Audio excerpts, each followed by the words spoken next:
Call the BZA meeting to order here this afternoon. Before we get started, I hope you guys are better listeners than the crowd this morning. Please leave by the same entrance that you came in and turn your IDs in. There were several people that didn't do that, so they had to scan the entire building, so I don't want you to be a subject of that. Please, if you have any electronic devices, put those on vibrate or silence. If you haven't signed in on the clipboard on the side, make sure you do that before you leave today. At some point in time, I'll ask you to stand if you plan on being a witness here today so that you can take the oath, but that'll be after Mr. Dixon introduces the file. So with that, Mr. Dixon, could you introduce the file for us, please? All right, case 6404, an application for conditional use for an assisted living 10-bed community recovery center and multiple variances. The site is located at 829 Franklin Avenue, Westminster, Maryland, on property zone R10000, Residential District and Election District 7, by Mulligan Recovery Centers, LLC, Code of Public Local Laws and Ordinances, Section 158.074, 158.075.01, 158.075.03A, and 158.075.03B4. A site visit was done on Wednesday, July 20th, 2022. In the file of this matter, we have the following documents.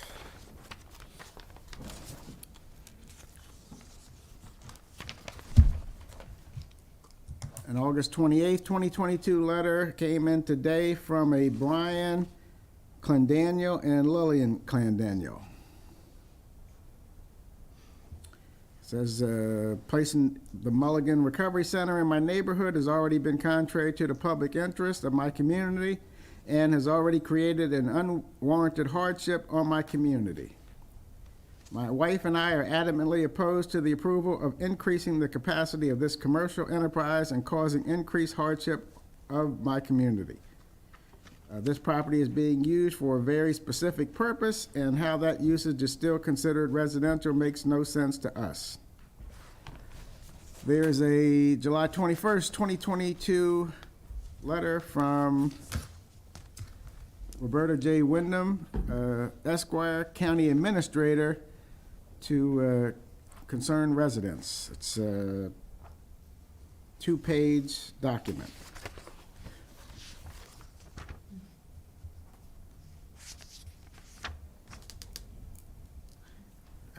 It says assisted living facilities with up to 8 beds are permitted by county code as a principal permitted use, which means that there are no approvals or permissions required from the county. This conforms to state law for small group homes. Assisted living facilities with more than 8 beds are conditional use by county code, which means that they must be approved by the Board of Zoning Appeals hearing. That is the hearing that is scheduled for today. And the only thing the BZA will be determining is that the allowance of increasing the number of beds from 8 to 10. The county has no authority to prevent the group home as it is specifically allowed by state law. If the BZA turns down the application, the group home will be allowed to continue to operate with 8 beds. It is important that the BZA hears testimony from citizens on these situations. As you noted, the case was scheduled to be heard on July 26th. However, we just learned that the hearing was postponed to today. New hearing notices will be mailed.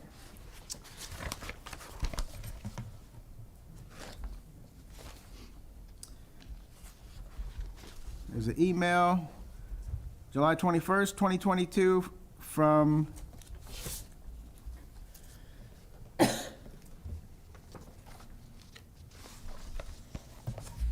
I'll skip that.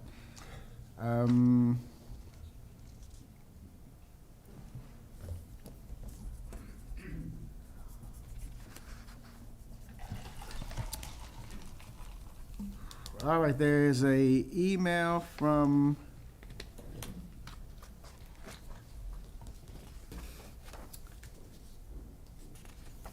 someone Ridgely to the commissioners. It was directed to the commissioners.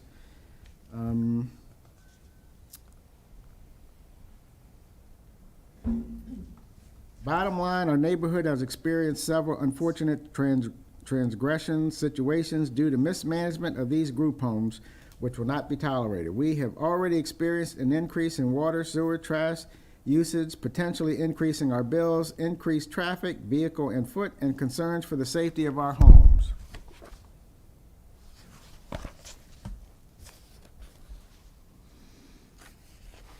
There's a July 17th, 2022 letter from, it's like Scott Hamlin.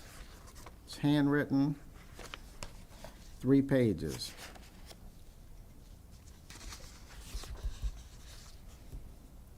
Says that these homes are no good for the community. They bring crime, drugs, addiction to our yards, etc. Homes. Please keep them far away from us. Also keep out of Fairfield community also. All right, there's a email from a Jamie Meter.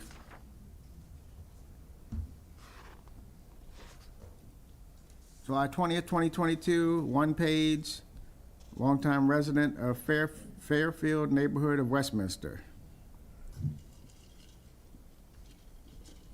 Bottom line, our neighborhood has experienced several unfortunate transgression situations due to mismanagement of these group homes, which will not be tolerated. We have already experienced an increase in water, sewer, trash usage, potentially increasing our bills, increased traffic, vehicle and foot, and concerns for the safety of our home, property, and children, as we don't know who the occupants are or if they have criminal records associated with their substance abuse. There's a July 21st, 2022 email from Melissa Nagel.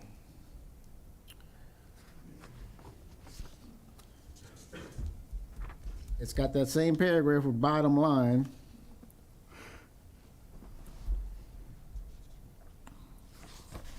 All right, there's a email from July 21st, 2022, email from Keith and Stephanie Burke.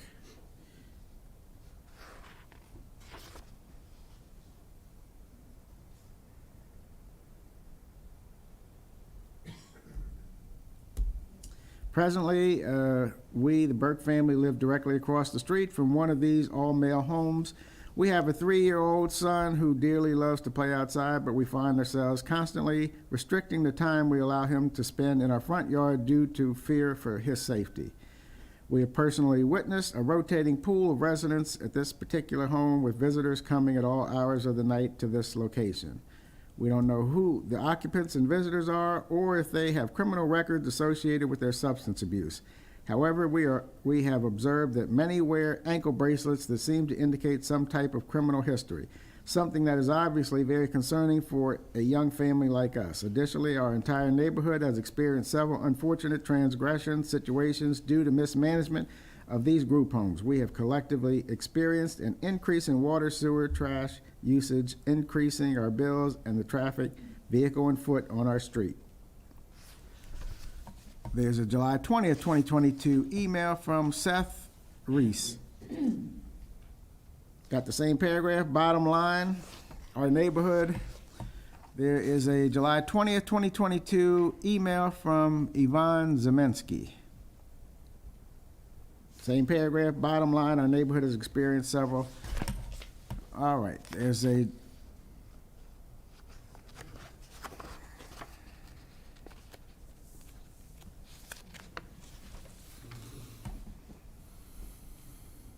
July 21st, 2022 memo from Dixie Imes. I am a compassionate person, but with these recovery centers, along with 2 homes for older people needing assistance and a home for the physically challenged, I feel our community is already doing enough for Carroll County community. I'm against the proposed zoning requests for 829 Franklin Avenue, case 6404. I have a concern about the traffic, the parking, and how the clients will be supervised. I also have a concern on how these facilities will affect my property value. There's a July 20th, 2022 email from Elaine Bine.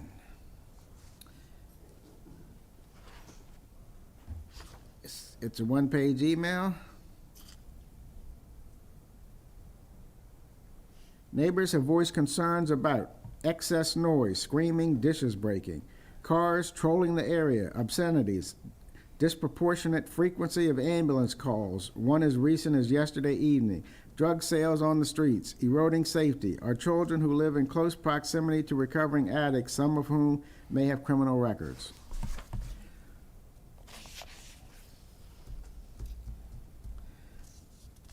There's a July 25th, 2022 email from James Brondike.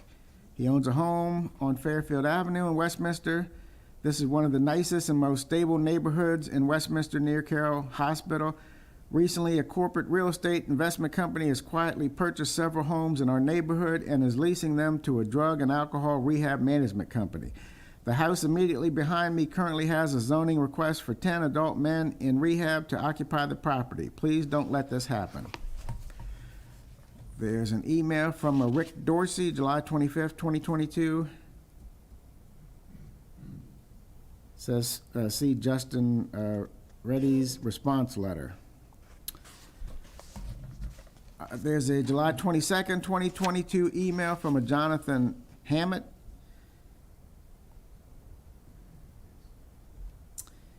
He moved to Westminster 2018. Again, will these people share my values and visions for my life and family as my current neighbors do? This does not even take into account that the average addict will take 5 times to achieve sobriety in their recovery path.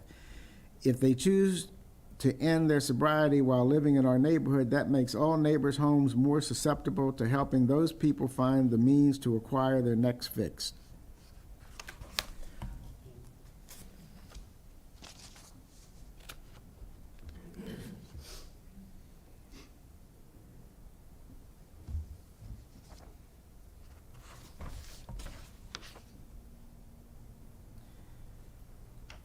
There's an email from a Susan Torpe. She's a resident and homeowner in Westminster. Lived there for the last 16 years. First of all, no. How can our government and community recovery groups continuously purchase homes in the same neighborhood, especially without the knowledge and voting of the owners? This is America, and we should get to vote. I have nothing against individuals who have a disease reestablishing themselves. However, this could bring many issues of concern to the community: altercations, violence, guns, harm to children, but most importantly is home depreciation.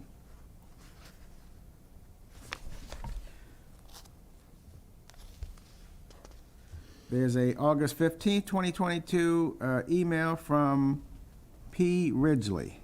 As concerned constituents of yours, I am asking for you to take the time to read my attached letter concerning my neighborhood of Fairfield being overwhelmed with drug and alcohol rehab homes.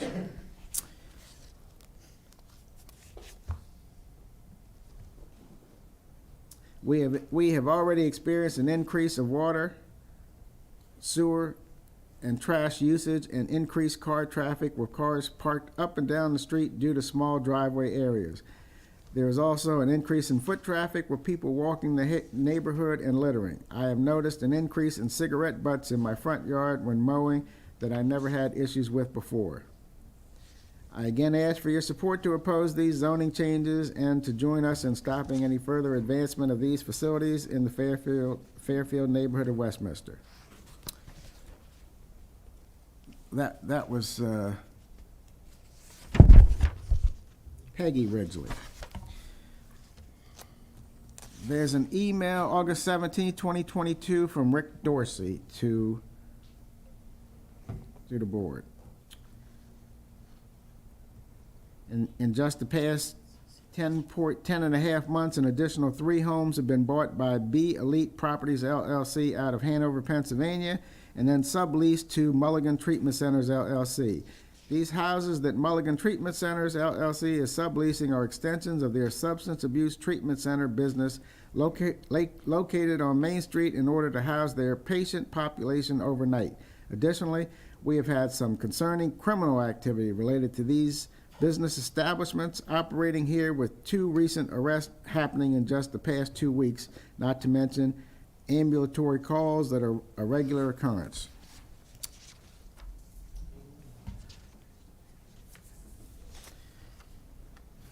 He cites an article that mentions some studies. Their research found that homes located within 1/8 of a mile from a treatment center on average had an 8% drop in value when stacked up against comparable homes that are farther away. The discount is magnified even more when the treatment centers are for those that specifically treat opiate addiction, which includes addictions to heroin or morphine. In those cases, home values are reduced by up to 17%, researchers found.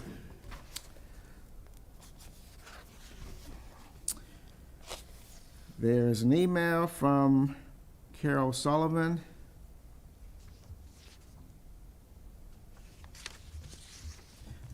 This ability for a business to operate as many houses as they want, wherever they want, is completely disrespectful to the community. This is not acceptable, as is the behavior of some of their tenants. This is very wrong.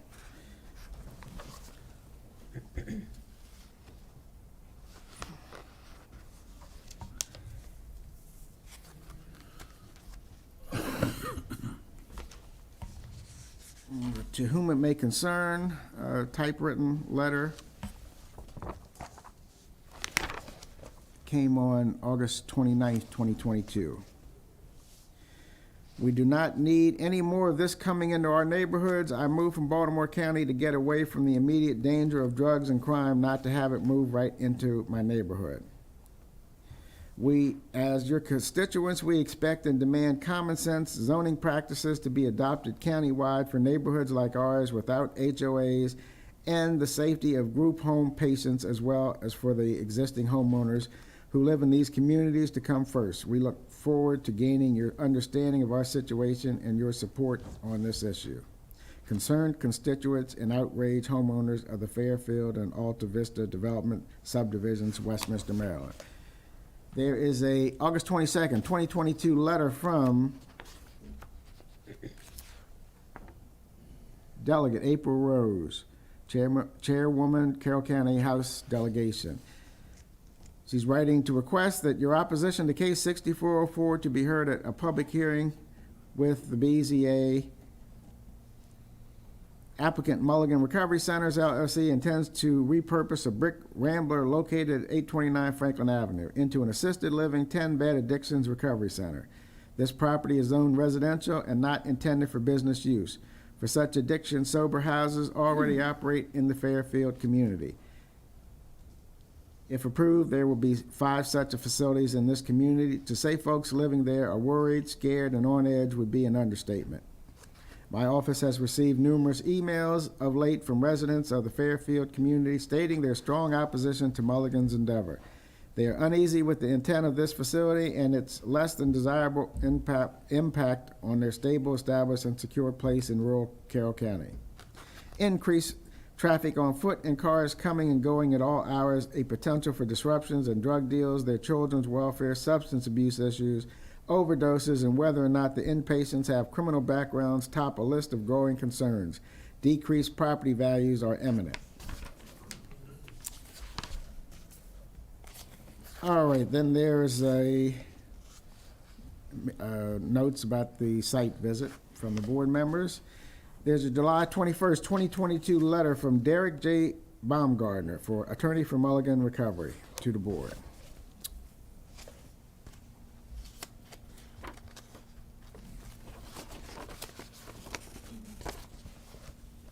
There is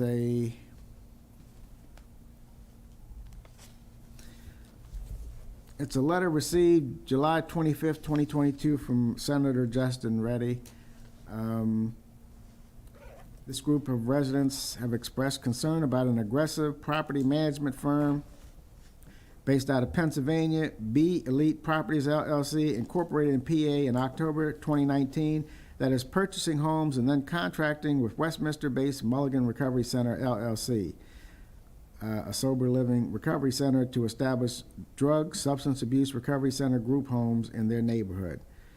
The two entities have purchased two properties from September 2021 to March 2022 and converted them from single-family dwelling to corporate-owned sober living substance abuse recovery center group homes in our neighborhood. This was done without the community's knowledge. The group is now in the process of buying and setting up a third sober living home in our neighborhood with a settlement date scheduled for August 1st, 2022. The residents are concerned with the number of group homes in their community and their negative impact. Their concerns are not just aesthetic, but include an increase in water, sewer, trash usage, increased traffic, vehicle and foot, and concerns for the safety of their homes, property, and children as the occupants change frequently and it is unknown or if they have criminal records associated with their substance abuse. There's a July 22nd, 2022 letter received from, the letter's dated July 14th, 2022, was received July 22nd, 2022 from Lynn Foreman. There's already a woman's recovery house on 803 David Avenue, close enough for the men and women to hang out together. Just recently, that house had an overdose in their backyard and the woman died. Ask yourself, would you want several recovery houses in your neighborhood? Let's remember there's already one recovery house on 803 David Avenue, and the Mulligan van has been spotted at another recently bought house on 744 David Avenue across from the women's recovery house.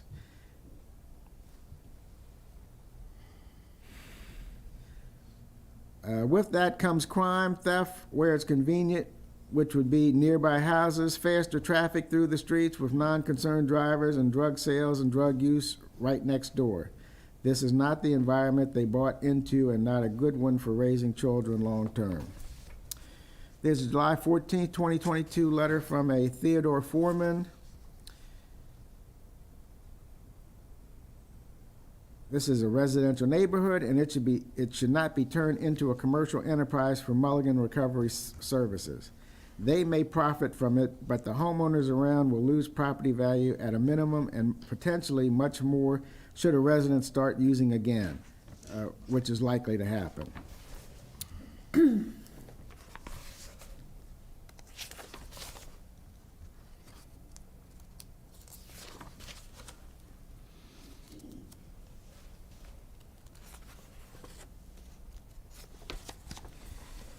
There's a July 21st, 2022 letter from Derek J. Baumgardner, attorney for Mulligan Recovery, to the board.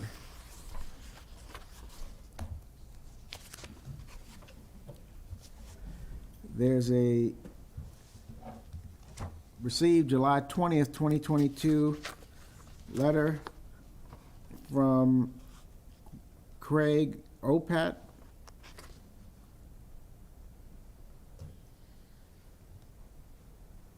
See, based on the application documents, the facility is to be considered an assisted living facility per J. Voigt zoning administrator. The facility should be considered a level 3 assisted living facility because dispute resolution among the facility residents should be anticipated.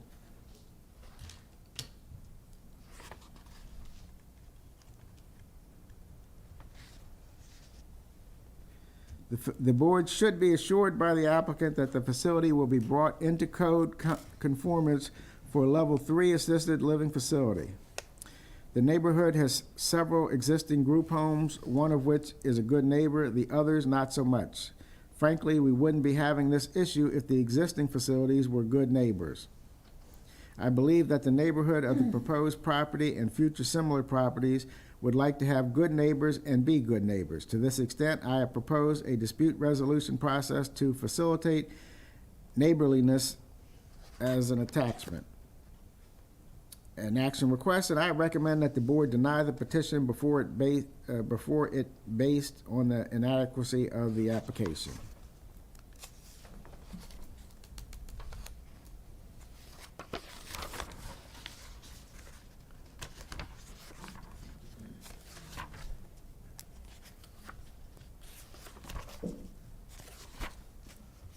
Oh, that document has 4 attachments.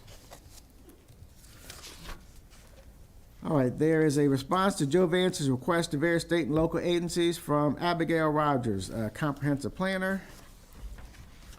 She states in a July 15, 2022 memo that the above referenced BZA case has been reviewed for consistency with the policies and recommendations contained in the 2014 Carroll County Master Plan as amended in 2019, the 2009 Westminster Comprehensive Plan as amended in 2014, the Carroll County Water and Sewer Master Plan, and other functional plans. The staff finding is that this request is consistent with the 2009 Westminster Comprehensive Plan as amended in 2014 and will not have an adverse effect on the current use of the property. There's a July 14, 2022 letter from Linda Eisenberg, Secretary to the Planning Commission, to the Board. After having reviewed the information contained in the attached analysis, the facts as presented in the application, the relevant portions of the plan, and in accordance with the provisions in the land use article, this conditional use request, if granted, is consistent with the policies, timing of the implementation of the plan, timing of development, timing of rezoning, development patterns, land uses, and densities or intensities.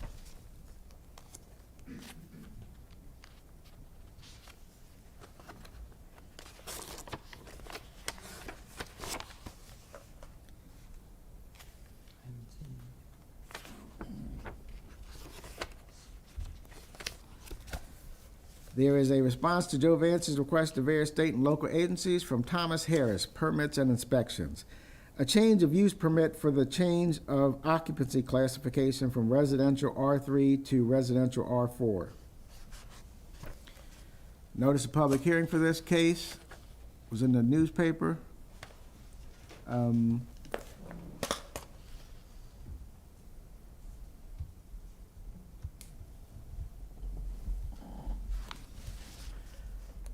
There is a response to Joe Vance's request to various state and local agencies from Jay Voigt, zoning administrator. Property is a group home currently, and though no previous approval were needed, once the population exceeds 8 persons, it then becomes an assisted living facility. There is a response to Joe Vance's request to various state and local agencies from Matt Shipley, Carroll County Environmental Health Department. No comments.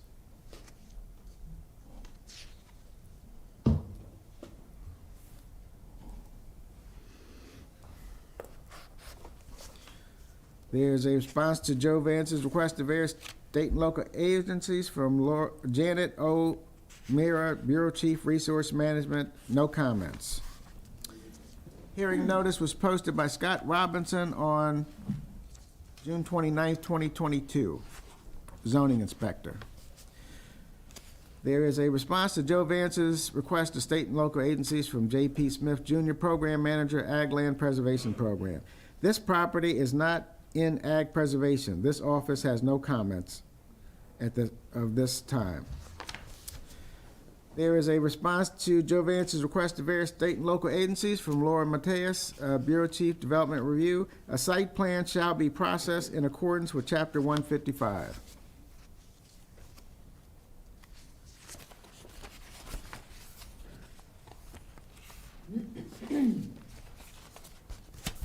Then we have the application, and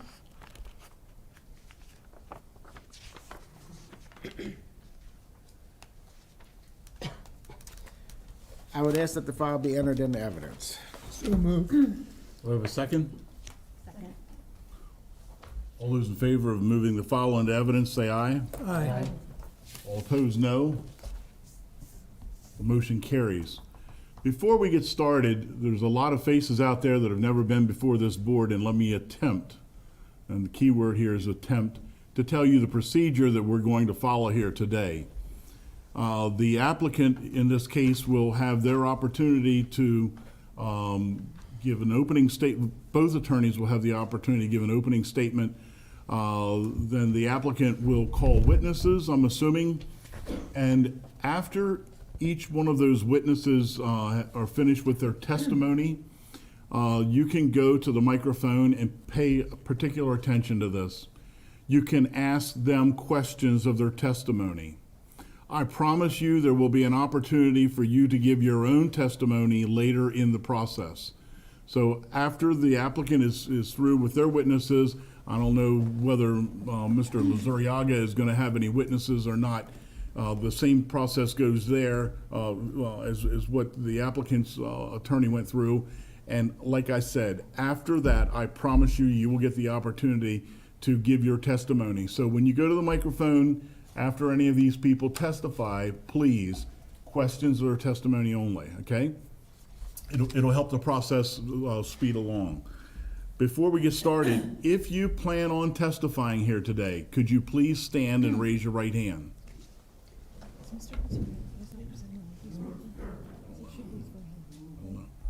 So if anybody else going once, twice? Okay. Do you swear or affirm under penalties of perjury that the testimony you are about to give is the truth, the whole truth, and nothing but the truth? I do. Very good. You may be seated. The other thing, before you speak into the microphone, I would ask that you, and I'll remind you, state your name, your address, your occupation, and spell for the record your last name. I'm assuming you're Mr. Baumgartner? That's correct, Mr. Chair. Okay, I got that out of the listening to the introduction of the file. Yes, sir. Mr. Baumgartner, you can begin by giving opening statements, and then we'll allow Mr. Luzuriaga to give his opening statements, and then you can call witnesses. Thank you, Mr. Chairman. Good afternoon, Mr. Chairman and members of the board. My name is Derek Baumgartner from the law firm of Whiteford, Taylor, and Preston. I grew up in Carroll County. It's a pleasure to be back before you today.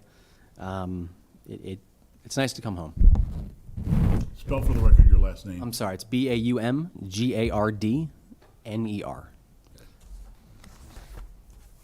I'm joined here by Helen and Brian McCall, who are the owners and operators of Mulligan Recovery Centers. We have 5 witnesses for you today, 2 of which are the owners and operators, 3 of which are other individuals. There may be 1 or 2 individuals who would like to provide testimony during the community presentation as well. I'd like to start by, if I may, Mr. Chairman, I have a legal memorandum I'd like to hang out. Okay, and go. You want to enter those as evidence? Hand Mr. Luzuriaga a copy of that, and then give Mr. Dixon copies, and he can label those as exhibits. Thank you. Mr. Chair, he gave me a copy before the hearing. Okay, So very thank good. you. Copies for the board members if you'd like. Without interrupting Mr. Baumgartner, if the board would like a formal response to this in writing, I simply ask that I be given the opportunity to provide it. Since this just came to me today, I think we'll be able to present sufficient facts and evidence and arguments during the case. But if the board wants a formal response to this, I just ask that you give me time to file it. Okay.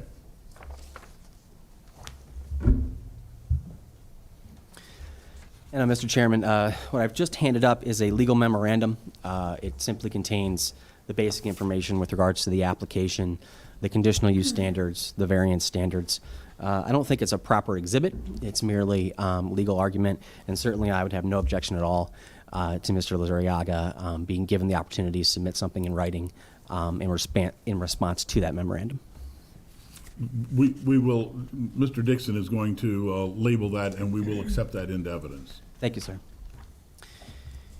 Mr. Chairman and members of the board, we are here today to request a conditional use for this assisted living facility and associated variances for the structure and the building itself. The property is currently operated as a community home for up to 8 persons. As one of the letters from that is contained in the record stated, that is a permitted by right use. So this property is currently operated under proper permits and proper licensures, which we will adduce via testimony shortly. The only thing that is subject to this particular hearing is increasing that use from 8 beds to 10 beds. This community home, as it currently operates and as it will operate, is housing persons who are recovering from alcohol and drug addiction. I would be remiss if I did not note that today is actually National Overdose Awareness Day. It is a fitting fact that today we take to honor those folks who have who have passed away from drug addiction, and that is recognized by Carroll County as well as the governor of the state of Maryland. First and foremost, this is a residential use of property. Carroll County regulates community group homes and assisted living facilities as residential. They are not commercial, they're not industrial, they are residential uses of property. State and federal law protect residential treatment centers and all of their varieties from discrimination based upon the Americans with Disabilities Act as well as the Fair Housing Act. It's important to note that we're here today not to permit a detox center, not to permit a drug clinic or anything of the like. This is a residential home being used for residential purposes.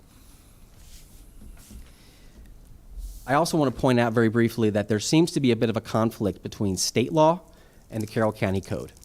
Under state law, these types of facilities are permitted in what are called small or large group homes. Large group homes can be up to 16 persons. We are only requesting 10 under this application. Through the testimony here today from Helen and Brian McCall, who are the owners and operators of Mulligan, you will hear about this property being used in this company as being an incredibly well-managed, well-thought-out, integral community service that is sorely needed in the Carroll County area. This is not a fly-by-night operation. This is not a large corporate company.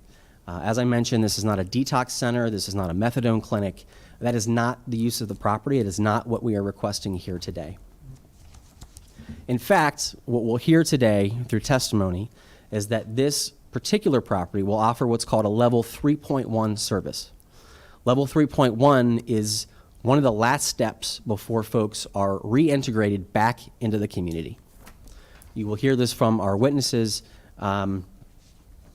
These are individuals who have successfully completed the more intensive therapies and treatments and they need a place to lay their heads for a couple months before they return to their homes, they return to their jobs.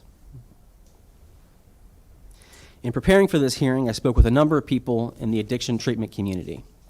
And I just wanted to very briefly provide three statements, three quotations that I heard when preparing for this hearing today. And I quote, referring to Mulligan Recovery Centers, "They are thankful, humble, generous, and giving people. They care." Another person had said, "I would send my mother to Mulligan if she needed this type of care." And lastly, they are so unique in the type of care that they provide. It's continuous, loving support. Very quickly, I did want to put on the record that I had reached out to Mr. Voigt, the zoning administrator, to inquire with regard to the ability to request a reasonable accommodation under the ADA and the Fair Housing Act to increase the number of beds from 8 until 10. I was instructed that we should proceed with this conditional use process, which we were happy to do. I did simply want to put that on the record, and I will, after this hearing, I hope to speak with Mr. Voigt again about the process for requesting a reasonable accommodation under federal law for future services. With that, I would like to call my first witness, if the chairman agrees. Wait a minute, we'll allow Mr. Lazuriaga to make his opening comments, Yes, sir. if he would like. Yes, thank you, Mr. Chair. I appreciate that. Good afternoon, members of the board. I know you already had a busy morning, and it looks like you're going to have a busy afternoon, so I will try and be quick, but you all know that's not my best attribute. In this particular instance, I want to point out for the board's edification at this stage before the applicant puts on their case, I agree with Mr. Baumgartner, who, by the way, he and I were in the same confirmation class at Grace Lutheran, so I can verify he's from Carroll County, even though we don't see him often. The application is for a conditional use and a variance. That is an imperative distinction, but actually 4 variances, but that's an imperative distinction this board makes. Because normally, conditional use under Schultz versus Pritz, which you guys can do in your sleep, starts with the presumption that it's good, it's a good use.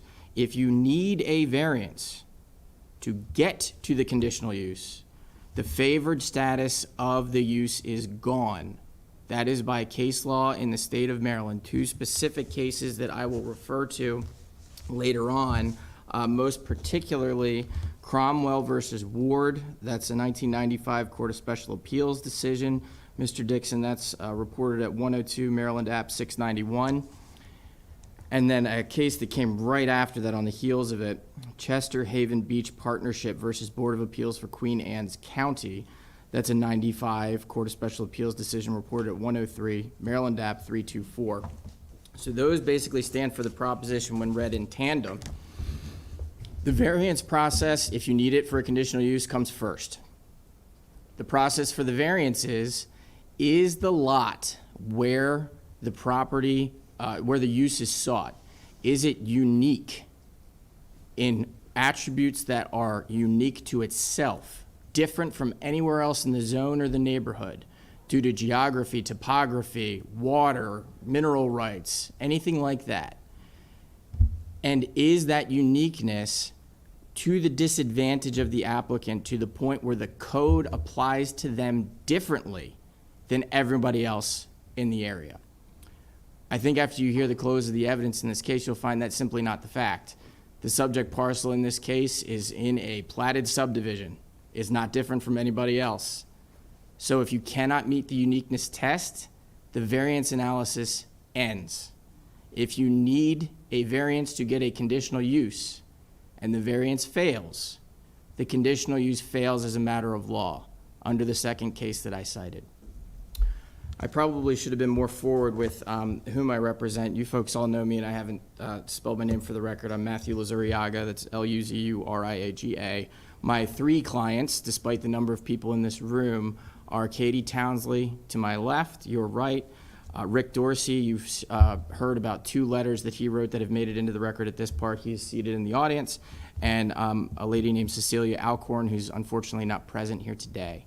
The three of them have, whether by hook or by crook, become the head of the Fairfield Neighborhood Organization. It's not a formal HOA, it's not an entity, but they have volunteered their time and efforts to coordinate the opposition to the instant application.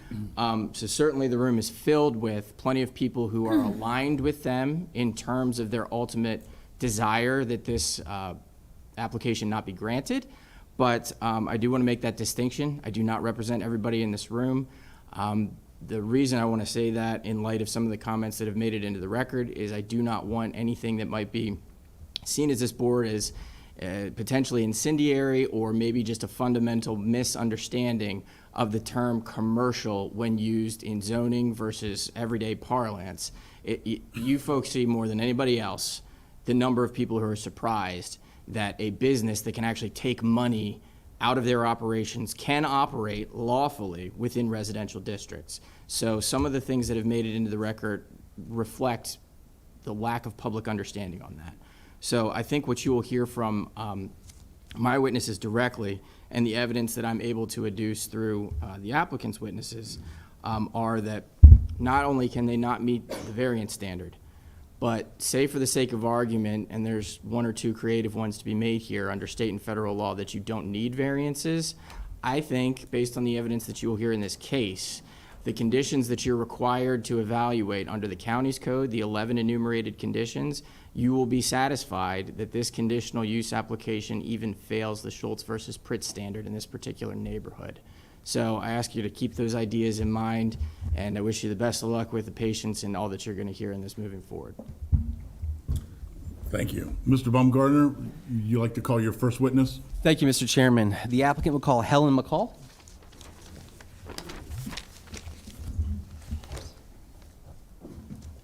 Before you get started, you did take the oath.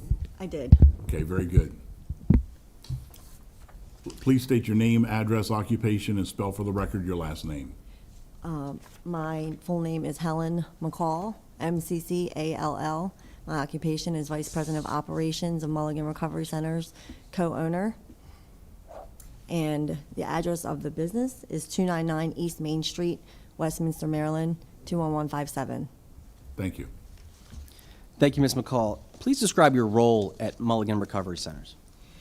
So while I have a title of Vice President of Operations, what that means is I help all the business end run smooth. I make sure that all of our policies and procedures are up to par, that we are in compliance with all of our regulations, all county regulations, codes, fire inspections, the state licensures, and accounting, financial, billing, Medicaid, and just the normal day-to-day operations for our business. How many folks work at Mulligan total? 21. And how long have you worked in this field? So I've been in this field about 4 years. However, my personal experience is what brought me to this. I've been in recovery myself for 15 years. I got clean and sober in Carroll County back in 2007. And from the same type of facility, actually. It was in Baltimore County, and I moved here. It was right across the line, and that has been what pushed me and gave me such, ambition to continue helping people in this industry. After the filing of this application, did you make any efforts to reach out to the community about the application? We did. Twice we handed out personal flyers. And we invited the community for an open house. We had beverages and wide open house. We wanted people to just come in and take a look, take a tour, please open up questions, answers. We wanted to try to resolve a lot of, maybe misinformation or accusations or stigma that's out there against recovery houses and sober homes, because there is a stigma, and there are some that are not operated properly. However, not one person showed up. And the community open house was originally scheduled, it was postponed the first time, correct? Yes. And it was rescheduled for the following Friday? Yes. And as you just stated, no folks from the community showed up at that community open house, correct? Correct. No one showed up on the first one either. I'm going to show you what's been marked as Petitioner's Exhibit 1. Can you please identify that exhibit for the record? Looks like it's a satellite map of the neighborhood. Going to also, because they're in tandem, Mr. Chairman, I'm going to ask you to identify what's been marked as Petitioner's Exhibit 2. This looks like a more earth view of the property that identifies the swimming pool at the property. Thank you. Mr. Chairman, if you'll allow me to approach. You want to enter those as evidence? I would, Mr. Chairman. Okay. You have, I don't have an objection. The only clarification I asked for Mr. Dixon is I think his memo is already Exhibit 1, so are these going to be 2 and 3? I'm not going to that's not going to be an exhibit. Oh, I That's thought just- the chair had indicated it was going to be an exhibit. Well, just to make it easy, that's just a legal memorandum. We're not going to make that an so exhibit. we don't need, Okay. okay. So this will be 1 and 2.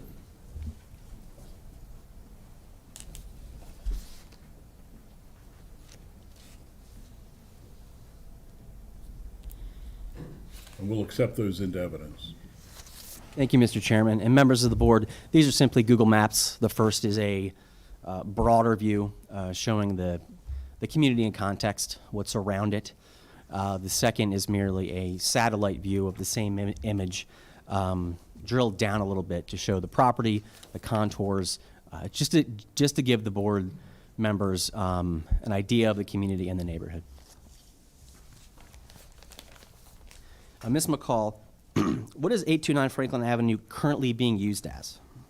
A women's 3.1 level of care, substance use disorder recovery home, community-based.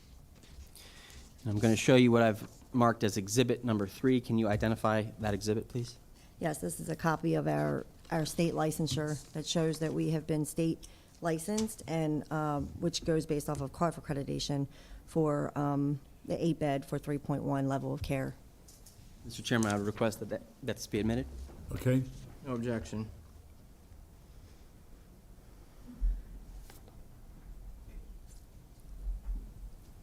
And we'll accept that into evidence.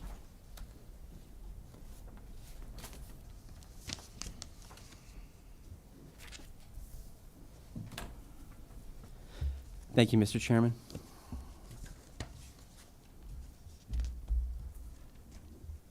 And Ms. McCall, with regard to this particular property, 829 Franklin Avenue, why did you choose to locate here? Well, we didn't choose it. It kind of, so I'm a strong believer of like my higher power. And so I feel like my higher power kind of brought this community to us because we've been my husband and I have been a huge staple, I'll say, in the Carroll County community, starting with, just getting clean and sober here and rebuilding our own lives, and with drug court and,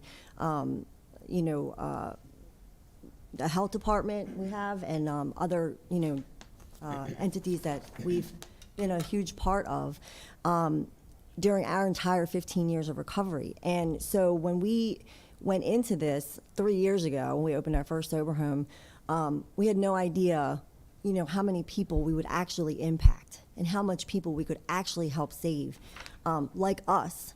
I'm trying to stick to the question because I don't want to ramble too much, but I am nervous, and I would love to just tell you my story, and I know there's not time for that, but and so what happened was we were in partnership with some really good friends that are like family, and they were in business with this Be Elite Flooring, okay, and he has a real estate, and that's what he does. He buys real estate, and so we saw there was houses going up for sale in the community, and it just happened to be the perfect timing, the perfect size, the perfect capacity. It just all lined up so perfectly that we went for it, and we said, why not? Let's give it a try. And I tell you, like, it was very deceiving because the house looks like it's like so tiny, and it's like listed as this 3-bedroom home, but it's a 6-bedroom, 7 actually. One of them is an office with 3 full bathrooms and 2 full living rooms and a group room. So, I mean, really, it's really deceiving, and that's why we wanted so badly for everybody to come take a look at it and to see that we're really doing something different. Thank you. That's how we chose it. Please describe the types of services offered by Mulligan at this property right now. So we help individuals get reintegrated back into society. We help them with their clinical needs. They have a minimum of 5 hours of clinical groups per week where we have a clinician, licensed peers, or certified peers come in, and they do groups, which is like therapeutic. It's abstinent-based, holistic approach. So they have those, and then there's a requirement that they have to go to work. If they are on any type of custody or on drug court, this type of level of care is actually required by the drug court for certain people that are, working to get back into the community and into society. And so we then offer to help them get back into, get their driver's license, to become better members and productive members of society, to get them back in with their children, helping them with their child support, helping them, get those life skills back into place that they've lost for so long. Can you please describe a typical day at Mulligan at this property? It's actually pretty similar to my day. They get up, they're not allowed to sleep all day. You get up, they're functioning humans, right? They're human beings. They get up and they, have coffee, they have breakfast, they go out back, pray, meditate, do whatever, then they go to work. And then in the evening, they come home and they have their clinical group, which is on either a Monday or a Wednesday. They meet for about an hour and a half, 2 hours, and then they go to a 12-step meeting, and then they go to bed. It's very normal, actually. How many residents do you currently have? 6. And is there a wait list? Yes. How do residents find their way to you? Referral sources. We do no marketing or advertising other than we have a website, but it's not marketed. We don't market, and we have our transportation van, which obviously shows that, it's a big M, but if you didn't know who we were, it's not really showing who we were. But I say that because everyone that comes to us is through a referral source by word of mouth. And you had touched upon this, but can you further describe the layout of the property or the house? So when you come to the front door, you come in and there's a, I'm not exact on measurements, but it's a huge living room. It opens up, I would say about a 12 by 13 or 12 by 11 living room. Then you come in and you go to the left, and there's, is it to the right or the left? To the left, there's 3 bedrooms and a full bathroom. And then when you go straight, there's the dining room. To the right is the kitchen. Beyond the kitchen used to be a garage, which is now, it's been turned into a 3-bedroom. It's huge. It is a huge, the fire marshal came and did everything. And then if you go past that, there's another full bathroom. And then off the full bathroom is a laundry room and storage. Then there's a sun porch outside of that there's an exterior door there. And then if you come back through to the dining room again, on the opposite side of the dining room, there's a huge group room that has 2 full sectional couches. That's just the first floor. How many staff members are on the property at any given time? 2, all 24 hours a day. Do you have any emergency procedures in place? Absolutely. What are those? So we actually have, there's always 911, right? If it's a true emergency, it's 911. But we also are in direct coordination and collaboration with the captain of the Westminster City Police, Nikki, and then we're also in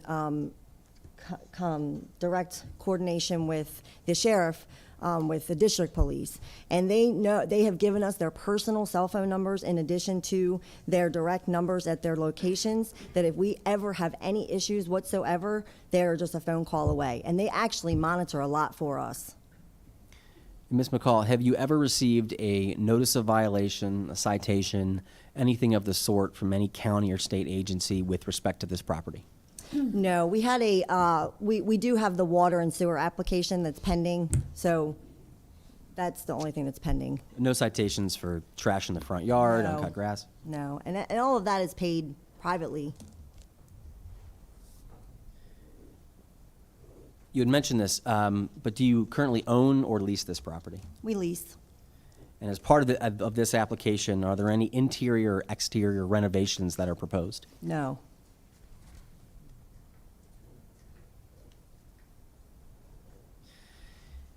Turning over to the proposed use of this property, what are you asking today from this board? I'm asking that we be allowed to increase the capacity from 8 to 10. That is it. I wish there was a way that we could do a 3D virtual tour. I wish there was a way for you to come into the presence of this residential facility. While yes, it is, it's for substance use disorder and it's for drug addiction, but we're people. You know, they're human beings, and they deserve every right to be integrated back into a residential community just as every other human being. Why is there a need to expand the use at this property? There's a need for the help. So currently, I mean, if we take a look around in Westminster, even in Fairfield community, there was a drug dealer. I'm sure you saw it in the paper. There was a drug dealer who was caught in that neighborhood not even 2 weeks ago. We helped catch him. He was parked down the street in another driveway. Please give each witness the respect that they deserve when they are at the microphone. When I say we helped, it's that because Mulligan existed at the top of that street, we were able to contact the police that were at the top of the street, and they came out, and we told them where the guy was running through, which was in one of the other neighbors' backyards, and he ended up having a gun in the car with 12 rounds, fentanyl, cocaine, and thousands of dollars worth of cash. So we are just trying to be part of the solution. I say that because there's obvious reasons that there's a need for this in this neighborhood and in all of Carroll County. If this application is granted, What, if anything, will change at the property in terms of the services being offered? Nothing.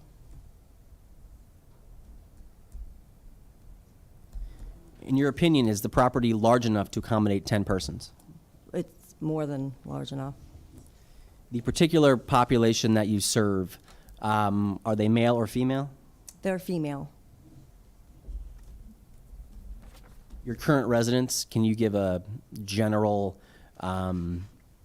range in ages? Our youngest is, I guess it would go from like 25 to 62.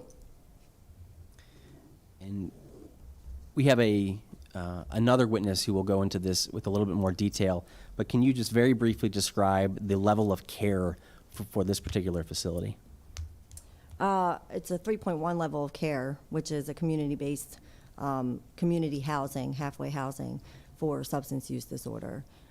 It has a minimal of 5 hours of clinical groups, which is therapeutic. What is the next level after 3.1?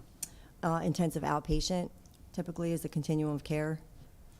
And going the other direction, after folks complete their stay at Mulligan, what's typically their next step? Their next step is that they're usually back, they're on independent living.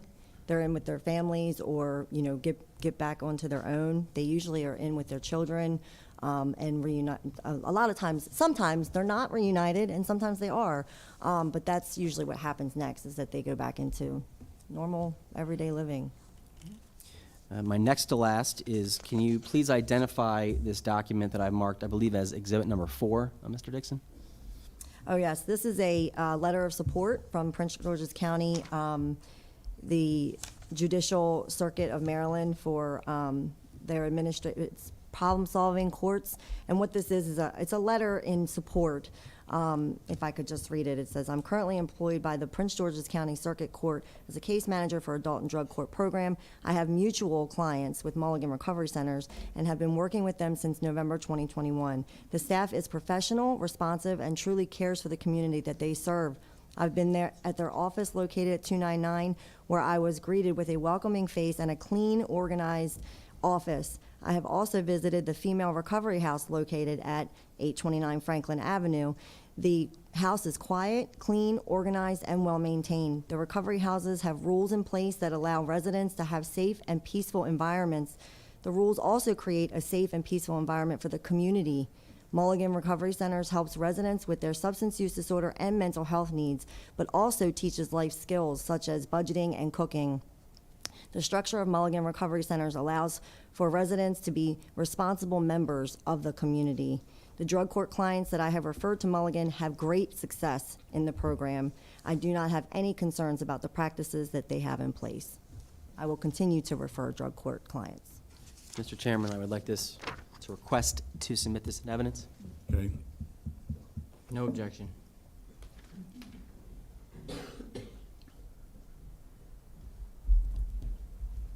We will accept that into evidence.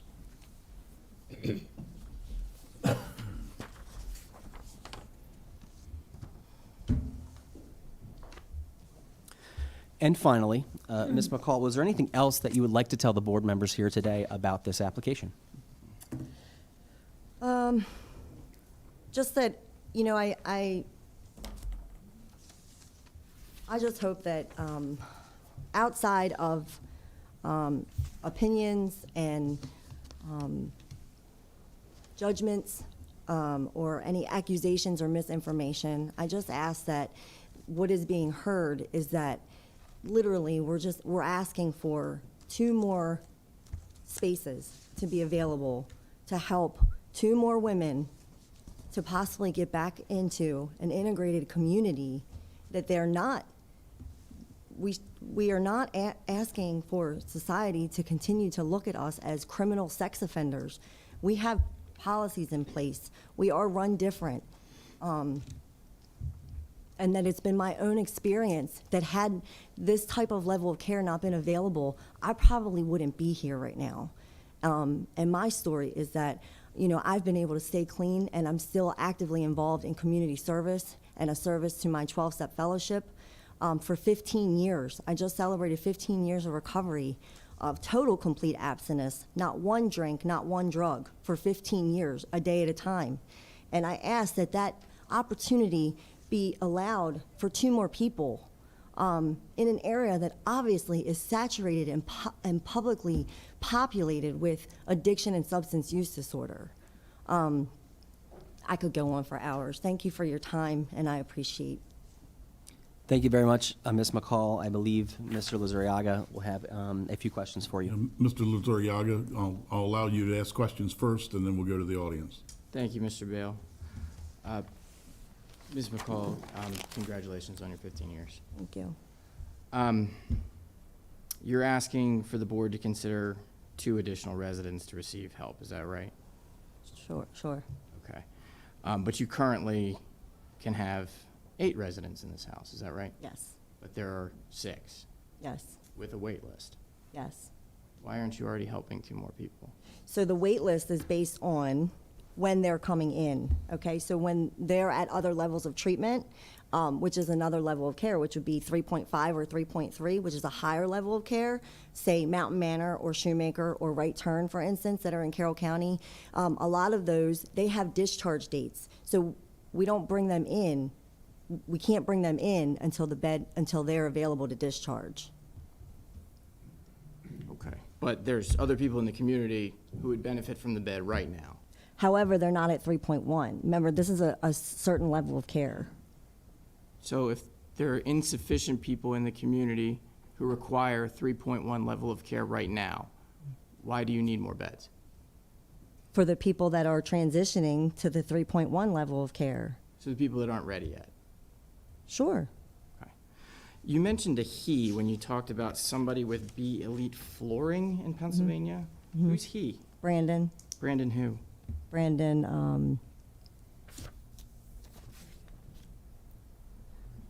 I'll instruct the witness Yeah. merely to answer if she knows. yeah, I just know him as Brandon. I don't, Okay. So somebody that you've worked with to identify real estate for the benefit of your company, you don't know his last name? I'm sorry, I can't remember right now. Well, you testified, is he here? Is the No. property owner here? He's not. Did he sign the application? So he did not get, he did, she did, yeah. Christina and Brandon both signed it. Okay, but we don't know Christina's last name. I'm drawing a blank. I'm also very nervous. Okay. I don't know what that's relevant for and why people are laughing, but Well, all right, at this point, we don't need any comments from the public at this point. Look, guys, warned you one time. When there's somebody at the microphone and they're a witness, you need to give them the respect they deserve. I don't care what your differences of opinion are, and if you can't abide by those rules, there's 2 doors. Okay? Any questions? Okay, you can go forward. Thank you, Mr. Bale. Okay, so B Elite is the real estate company that owns 829, is that right? correct, And your company leases it from B Elite, is that correct? correct. Are there any common members in ownership between Mulligan and B Elite? No, No. Okay, is there a written lease agreement? yes. How long do you have the benefit of the lease at 829? 5 years, So you're asking this board to grant something that will vest with the property indefinitely, in which you do not have an interest beyond 5 years after today, is that correct? we do have an interest beyond 5 years, What is that? and that is to purchase it. So there's another agreement. No, it's within the same agreement.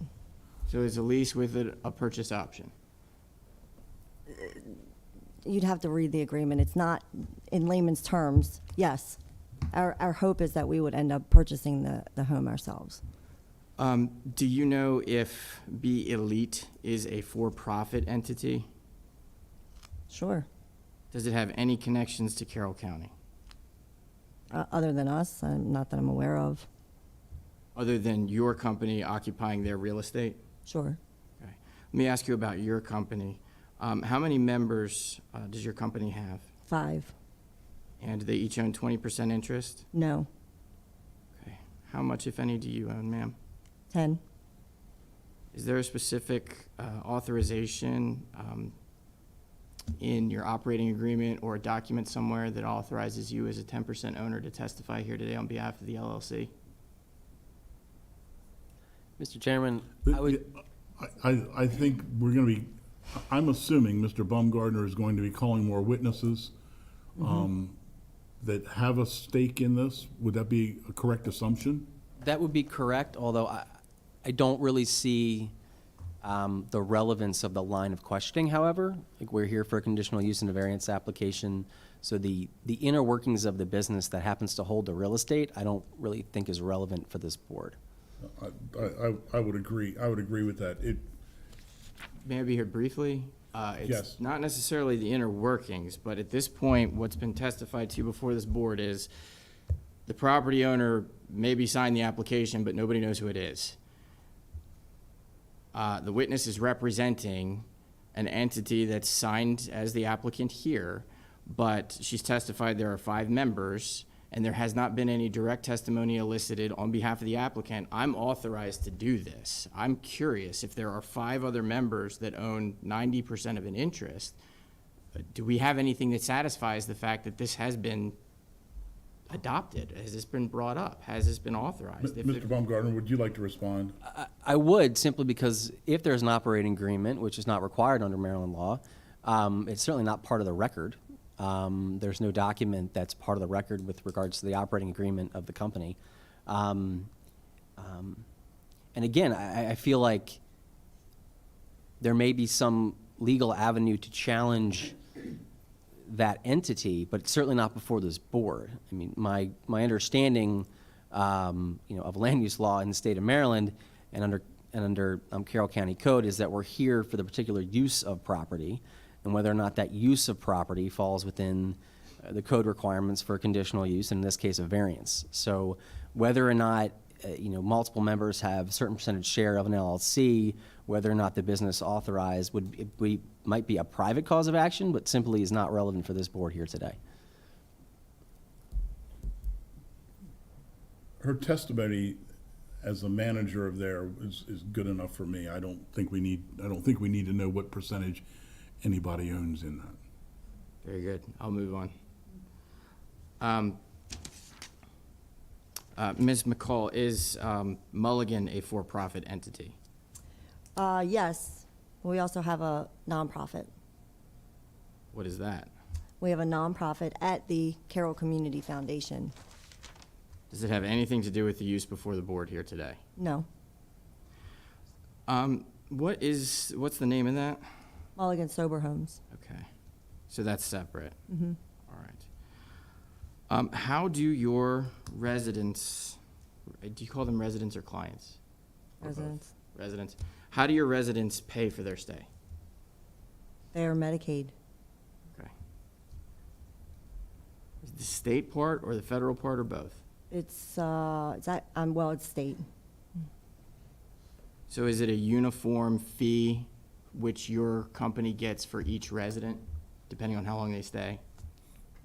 Yeah, there's an authorization process that has to go through, the same as any other clinical service that's provided.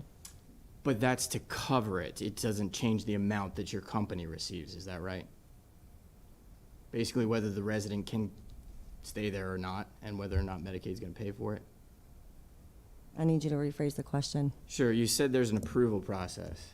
That's an approval process whereby ahead of time Medicaid says we will pay for this resident. Do I have that correct? No, Okay, then explain it, please. they do not approve anything ahead of time. You get reimbursed later. Okay, so my question is, do you get paid different amounts for individual residents, or are they all the same? They're all the same. Thank you. You would agree with me that under state law, this location at 825 is defined as a halfway house, correct? Yes, All right.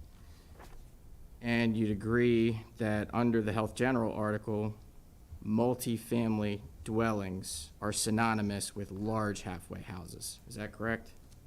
I would object to that characterization, also asking a lay witness operator the interpretation of Maryland state law. It's in the code. I can argue it later. I'll withdraw the question. Thank you. How many other locations does Mulligan have in Carroll County?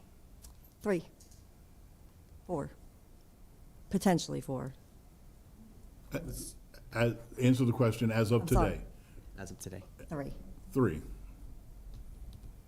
And another under contract?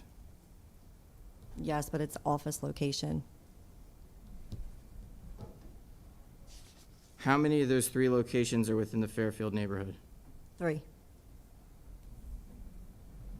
And this is the first public hearing that's been required of Mulligan for any of those locations, is that right? Yes. So there is clinical management within your facility, specifically at 829, is that right? Yes. How many residents are at each of the other 3 locations in Fairfield? Currently, there's, 8 at Franklin. There's 8 at, is 802 Franklin, and 8 at David? Yeah, 8 at David Avenue. And I'm sorry, you said there were 3 others? That's 3 total, I must not have heard. So there's 8 at 802 Franklin. yes. And 8 what's at the David address? Avenue. 8 at 744 David Avenue, Okay, and 6 And the at 6 what we're talking 829. got it.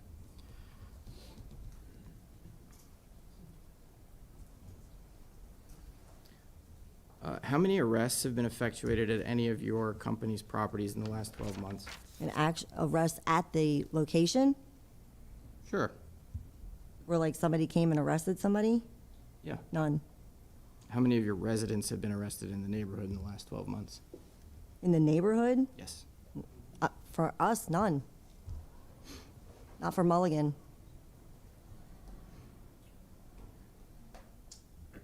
Have any of your residents died in any of your homes in the last No. 12 months? No. How many calls for police service have there been to any of your residents' locations? If you don't know if you do Yeah, not know I'm the sorry, answer, yeah. you don't look to other people. I'm sorry, They- it was my they- partner's. They can I- answer that. He can One, correct I know that. one.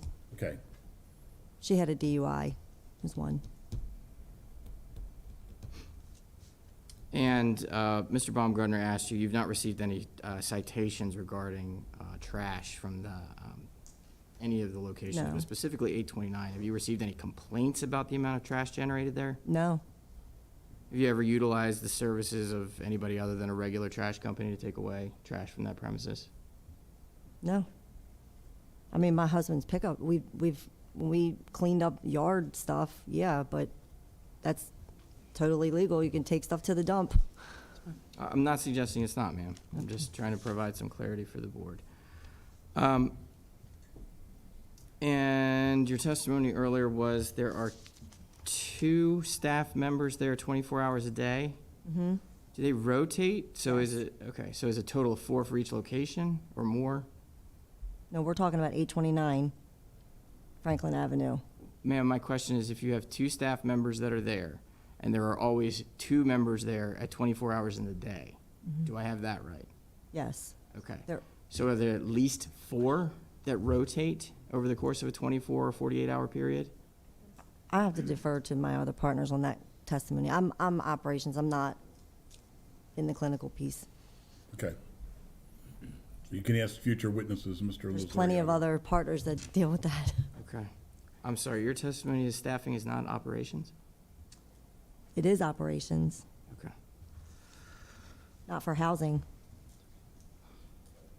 You were asked about any violations at this property. Have there been any violations or citations or anything like that at any other Mulligan properties in the past 12 months? No, But all of the properties have been acquired within the last 12 months, correct? yes, And you also testified there's a water and sewer allocation pending for 829. Did I hear that right? yes. Is that because you're currently operating above your water and sewer allocation with 6 No, residents? it's actually because we are in collaboration with Mark Depot at the City of Westminster, and he's actually been, we've been collaborating with him, and it takes time. So we've met with him several times in person, him and Andrea, and they have been helping us through the whole process of,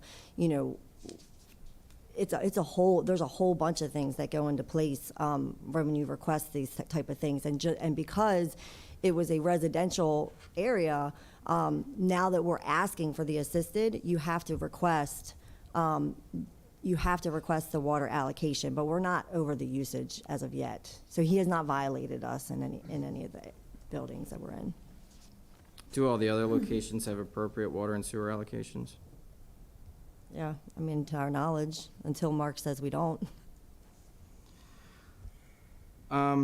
So this particular site at 829, you described it as, deceptively large, and you said there were 6 bedrooms. Do I have that right? Yes, Are those bedrooms as described by the county code? yes, there's a closet and a window egress. Okay. And are any of those located in the basement? Yes,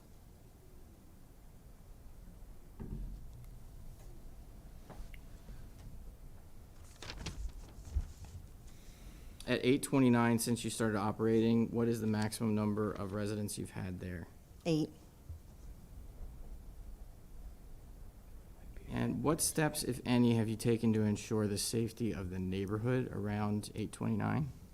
Oh, well, as I stated earlier, we're in direct coordination and collaboration with the City of Westminster Police and the District Police and the Sheriff's Office. Okay, I mean, have you put up any screening around your properties for the benefit of neighbors? Screening? No. Do you have any security systems in place? Yes. Are they for the benefit of your residents, the community, or both? Both. So they face out to the street? Well, they face on our property. I apologize if you're not the right person to ask this question about. What, if any, rules are there regarding the residents and when they can have visitors? So there's an entire residential handbook that I really think that when you get to Brian McCall, he would be better to answer all of the rest of these type of questions, as he helped design. He's the program coordinator and designed it. Go ahead. Mr. Chairman, those questions I was going to direct to Mr. Brian McCall, if the chair would permit. Mr. Missouri, I can certainly. Fair enough. Okay, I'll very save it. good. No problem. Ms. McCall, do you have any qualifications or certifications to provide an opinion in the topics of engineering or surveying? No. And likewise, do you have any qualifications to provide an opinion in the area of zoning? No. And do you have any certificate or degree or license that you have to support your opinion that 829 is large enough to accommodate 10 residents? Well, I mean, I have an opinion, but I don't have a certification that says I can.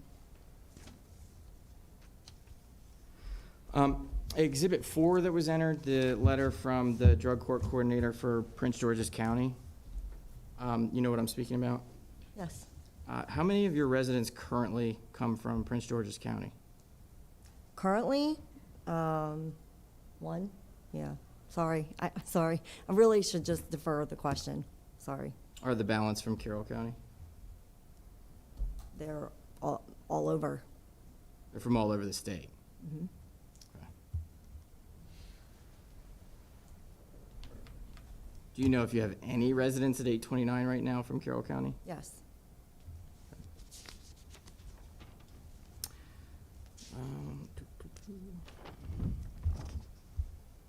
Just a moment, Mr. Chair. I think I'm about through.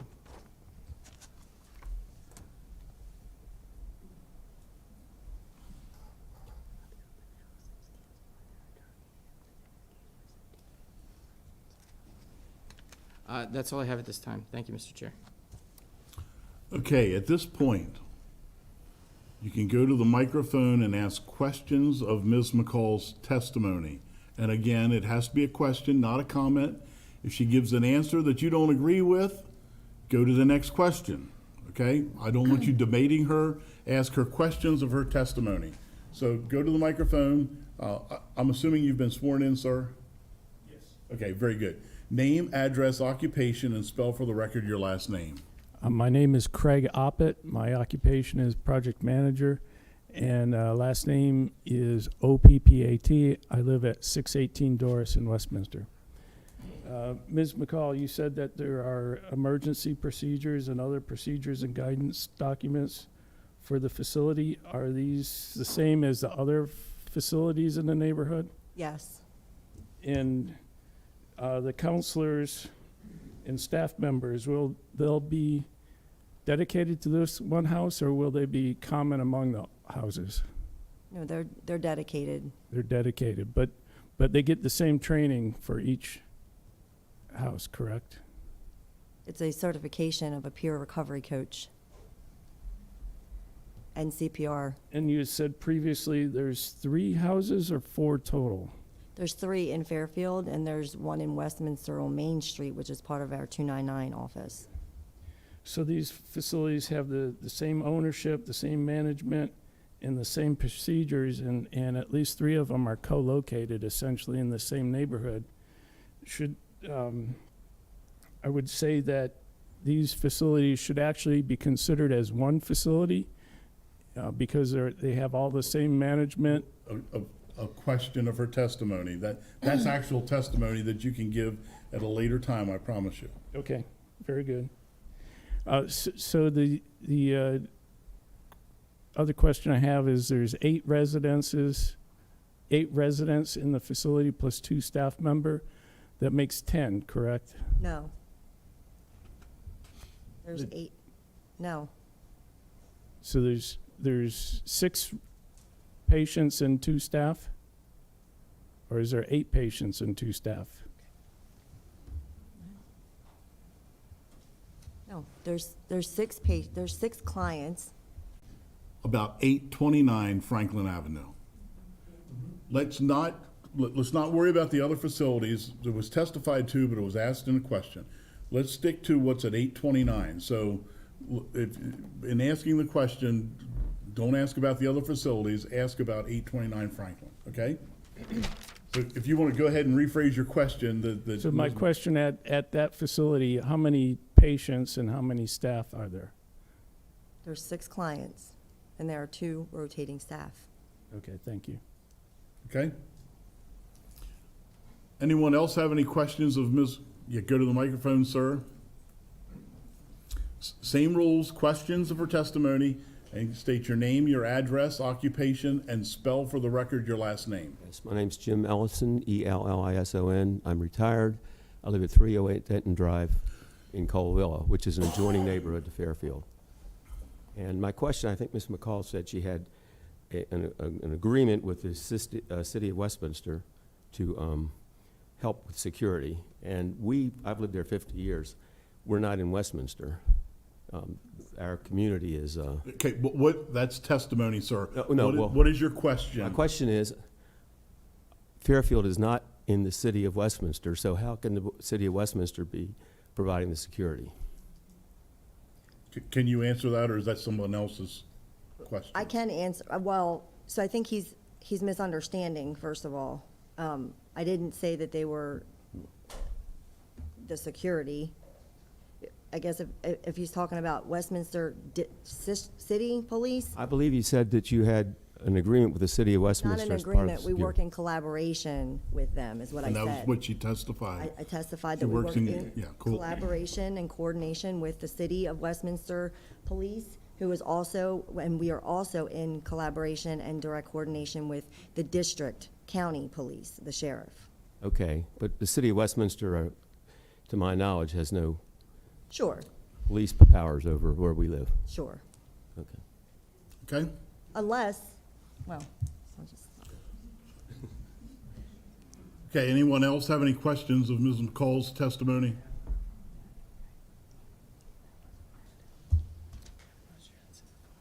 Again, questions for testimony, name, address, occupation, and spell for the record your last name. My name is Rebecca Kepner, Kepner.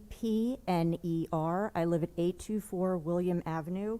I'm a former licensed clinical social worker, and I'm currently a contract administrator. In your testimony, ma'am, you said something referencing being treated like sex offenders or having sex offenders. That leads me to the question, do you have residents at 829 Franklin that are registered sex offenders? No, Do you have residents living in any of the other homes in the Fairfield area that are registered sex offenders? no, Are clients of yours allowed to be registered sex offenders? no, I'm sorry, I did not hear you. no, If there were to be clients who were registered sex offenders, would they be registered in Carroll County even if they are temporary residents during their time of stay? I don't know. And she doesn't have knowledge of that. I'm asking the question. Yeah, no, what I'm saying is, she doesn't have the legal expertise to That's answer the fine. question. That's fine. I'm merely asking the question so that the commissioners have as much information as they can have. Is there a time of stay that most residents stay within your program? Yes.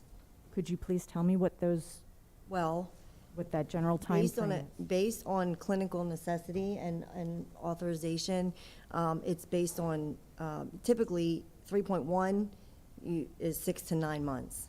So it's, long-term. 6 to 9 months? Is that what I heard correctly? Yes. Okay. Just want to make sure I was clear. Thank you. Anyone else have questions of Ms. McCall's testimony?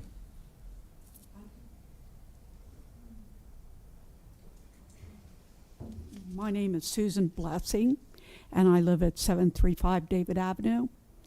I would like to know if the client... Spell for the record your last name, please. Blessing, Blessing. Thank you. I would like to know if any of the clients are being treated with Suboxone or methadone. No. Yes? No. She said no. No. Anyone else? Okay, board members, questions of her testimony. I have a few. Ms. Ford Mount. Ms. McCall, currently you have females in that home. Will it ever be males? Will it always remain a female? That location, yes, will be female. Okay. And about the staff, so I apologize, math is not my, if you currently have 6 clients there, and you have two staff members in the morning and 2 in the evening, you'll always consistently have 2 more people. But they don't live there, they don't have beds there. So the people that are there at night are up all night Correct, and they stay there, but Yes, you there's an still are office. housing, there are people there. yes, So if you go to 10, you'll have 12 people in the morning and 12 people in the evening, I mean, essentially, possibly. in the house. Sure. Okay, okay, that's all I needed to know, thank you. Ms. Eckert? I don't have anything. Mr. Snyder? Okay. Thank you very much, Ms. McCall. At this point in time, we're going to take a quick 5 to 10 minute break.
call your second witness? I would, Mr. Chairman. The applicant would call Brian McCall.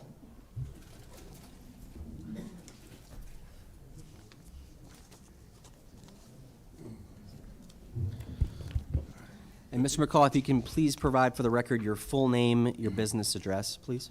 My name is Brian McCall, and our MCCALL, and the business address is 299 East Main Street, Westminster, Maryland 21157. And Mr. McCall, who is your current employer? Mulligan Recovery Centers. And what is your role with Mulligan Recovery Centers? My role is the program director. And do you have any licenses or certifications that go along with that role? Yes, I'm a peer recovery coach. How long have you worked in the field of addiction treatment and recovery? I have worked in the field for about 5 years, but like my wife was saying, I've been in recovery since 2007 and been of service to men in that process for, probably a decade, but working in the field 5. Before Mulligan, where were you employed? I worked at Foundations Recovery Center as well as Recovery Unplugged. And what was your role with Foundations and Recovery Unplugged? I was an outreach coordinator, so I was a resource in the community to help people get linked with treatment services that were adequate to them. Thank you, sir.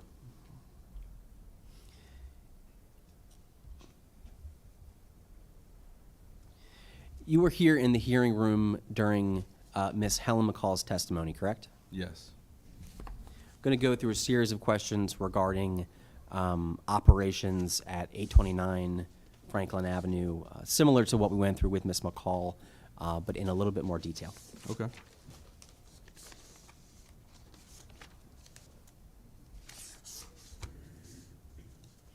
Can you provide the board members a little bit of information or describe the reasons why you located Mulligan at 829 Franklin Avenue? Yeah. Our goal with Mulligan Recovery Centers is to provide an atmosphere or environment that's conducive to the recovery process. What I've found, with myself being in recovery, when you put somebody in an institution where there's cinder block walls, and they feels like an institution or it feels like a jail or a prison, they're going to act as such. So what we wanted to do was to provide something different, which is a better opportunity for the recovery process to break down the barriers, to allow it to look like a home and feel like a home, so that it allows our residents to be able to feel like they're in a safe place, that they don't have to have those walls and barriers up that they put up through their addiction. And then they can have the support and the staff to be able to support them through that process and allow them a higher chance of success. Please describe the type of services which are offered by Mulligan at this property. We do clinical groups as well as peer services. What that means is certified peer recovery specialists or peer coaches that have been trained in the process of being a peer coach to help our residents, whether it be find jobs, get their driver's license or food stamps, any of the amenities that they might be missing that's going to impede them from bettering their life.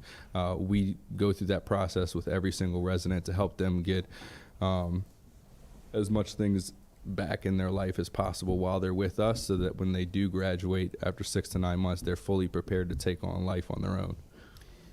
Are there any drugs or alcohol allowed on this property? No. How would you know if a resident was using alcohol or non-prescription medication or drugs? We do random urinalysis every day. We do breathalyzers every evening. Part of our process and the intake process is that it's a therapeutic community. So it's only as good as the residents that are there. So they're there to hold each other accountable. So if somebody slips up, they're there to say, hey, such and such slipped up, and we move forward with the process there. Does Mulligan have a visitor's policy at this particular property? Yes. What is that policy? That any visitor cannot be under under the influence of any substances, and any person that's in recovery under 30 days clean or sober cannot come to the house. Any visitors have to be approved 24 hours in advance by a staff member at the residence. And like I said, it has to go through an approval process. So there's a form that they have to fill out: who it is, where they live, what are they doing there, what are you going to do while you're there, and it has to be supervised. Are there general hours of operation or rules regarding hours for residents at the property? How do you mean? Do they have to have lights out at a certain time? Are they allowed to come and go in the evening? Are there any rules with respect to time during the day? Yes, we have, it's a 5-phase system, so their curfews in the house are based off of what phase they're in. Within the house, we have quiet hours from 9 p.m. until 7:30 a.m., which is when they have to be out of bed in the morning, every morning. So, conversations, are quieted, TV's quieted, music's quieted, any kind of activities are quieted from 9 p.m. until 7:30 a.m. They have to be in the house at the time of their curfew. If they're not, we have electronic door codes that'll tell us if somebody's doesn't come back after curfew. But, as we'll get in further, the way that we screen the clients that come into our residence, it puts us in the best opportunity for success, because we don't just let anybody come into our house. And that's my follow-up question. How do residents find their way to you, and what does the application process look like? So they find their way, like my wife said, through word of mouth. We've created a reputation in the community that Mulligan and Mulligan Recovery Centers provides the highest level of care. See, what the problem is Medicaid, people that have state Medicaid are the most underserved population when it comes to substance use treatment, right? And so we wanted to do something different, something that's going to provide more accountability, more help, more structure than just a standard Medicaid place, and also provide something that's going to feel like a home, not just you're still in jail like most other places are. I forgot the question. What was the question? Can you describe Mulligan's screening process Gotcha. for potential residents? That's it. So in doing that, it's important that our program is not for everybody, because not everybody is ready for recovery. Not everybody that's in a higher level of care, detox or high intensity residential treatment, is there for the right reasons. Not everybody is there. So part of the application process is they, whatever program that they're in, they have to be referred from a higher level of care program. They all have the application process, submit the application to us, which gives us, standard information: name, drug of choice, how long they used, things like that, medication that they're on. And then we set up a phone interview with our director of housing, or myself, and our phone interview normally lasts for about 20 to 40 minutes. And that's something that's not done in rarely any treatment centers. And we do that because we only have 8 beds or could only have 10 beds. And so the importance on maintaining an atmosphere of recovery in the house is so high, because without the atmosphere of recovery in the house, it goes to what everybody expects it to be in a recovery house, right? And so our standards are so high, we want to make sure before anybody even walks through the front door that they've already met our standards of like willingness and things like that. That's why we talk to them, we get to know them, we find out who they are, where they've fallen short in the past, so that we know where to start from day one and how to help this person as best we can. This application requests an increase from 8 beds to 10 beds, correct? Yes. If the board grants this application, what, if anything, will change in terms of the services being offered here at 829 Franklin Avenue? We'll be able to help more women. In your opinion, is the property large enough to accommodate 10 persons? Yes. Why? We have an empty bedroom with 2 beds in it that's already been approved by the Carroll County Fire Marshal, that says that we can have 10 beds.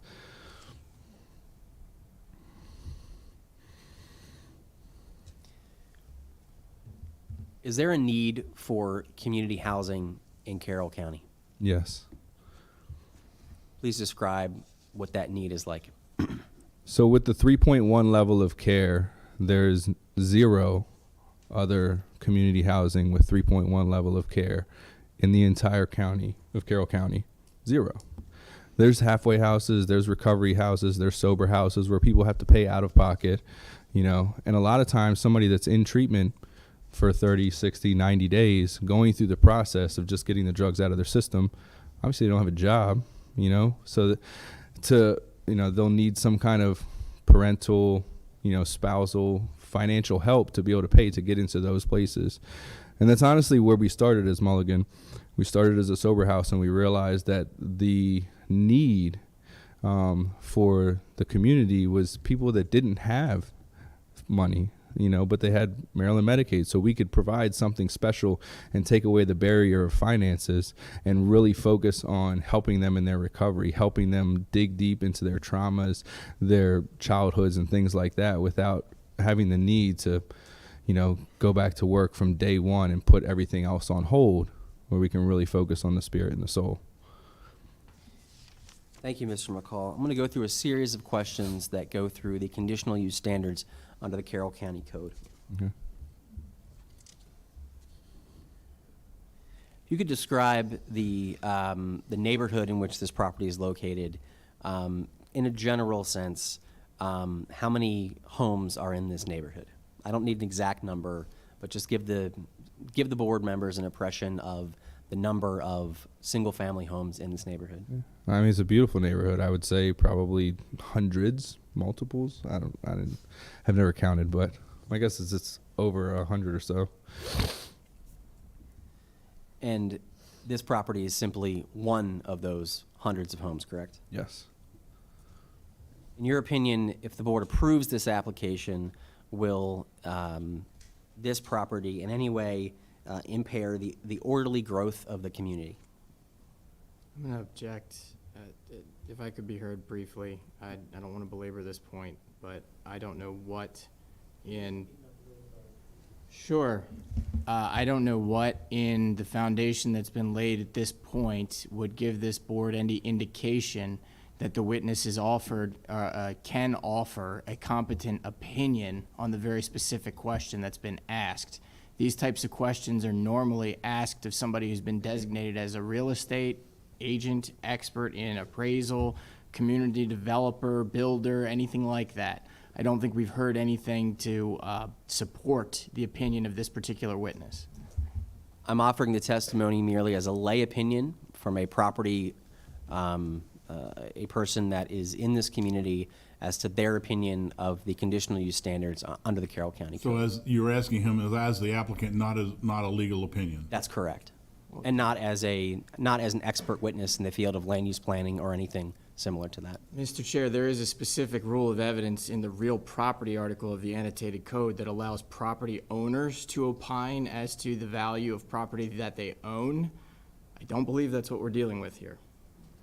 I would simply offer that this is a lay opinion of an individual who is on the property all the time in terms of their opinion as I'm going to allow it, and with the understanding that this is a lay opinion, this is not an expert witness opinion. Thank you, Mr. Chairman. Mr. McCall, would approval of this assisted living facility impair the orderly growth of the community, in your lay opinion? No. In your lay opinion, are there traffic conditions in this neighborhood that the approval of this assisted living facility would make worse? No. The operation of this assisted living facility, would it have a negative impact on the peaceful enjoyment of people in their homes? No. Why not?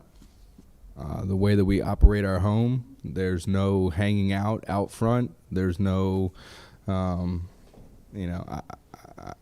we keep the women inside. We have a plethora of opportunities. We do plenty of activities with the women in the house. I mean, this past weekend we took them whitewater rafting. You know what I mean? We do things where they don't have to hang out in the community. They go to 12-step meetings in the community. They attend those meetings, they attend their groups, but there's no, hanging out front. Like I said, part of our intake process, we run background checks. There's 0 sex offenders that will ever come into any of our residents ever. We do a fairly good check of all, residents that come into our housing.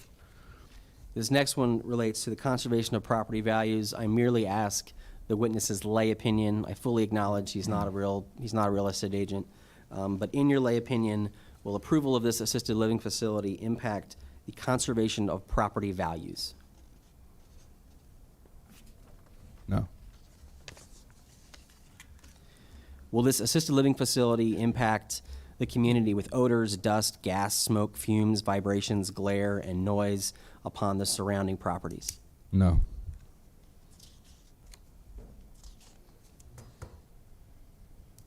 Mr. McCall, would you say that the proposed use of this property is residential in nature? Yes. Are the other properties in this neighborhood residential in nature? Yes.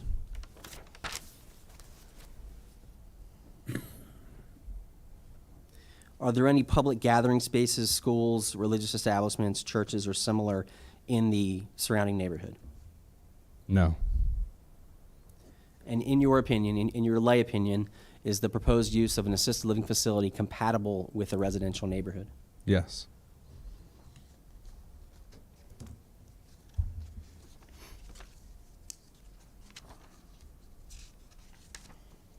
Your current operation is approved as a community housing for up to 8 persons, correct? Yes. And we had submitted into evidence, Mr. Chairman and members, the operator's current license. That license is issued by the state of Maryland, correct? Yes. Pardon me one second, Mr. Chairman.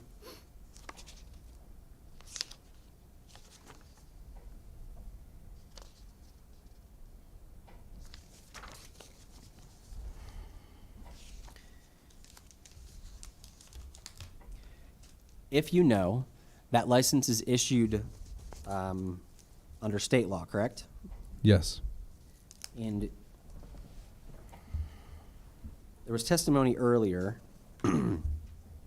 regarding the level 3.1 program, correct? Yes. I would direct your attention to, this is Comar 10.63.03.11 of the Maryland Code.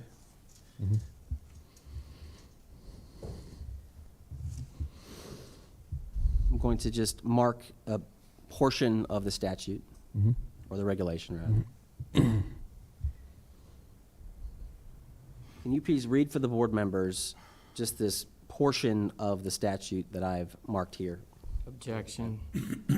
I don't understand how this will help the board make a decision, particularly in light of an objection that was lodged earlier when I asked the prior witness for the applicant regarding the definition of a halfway house versus a sober living environment under the general health article. And she was found not to have the legal expertise to make that distinction. And I said, okay, it's code, I can argue it. I don't understand what having this witness read this statute, if he doesn't have independent knowledge of, is going to benefit this board by doing. I'll withdraw the question. Very good. Thank you, Mr. Baumgartner.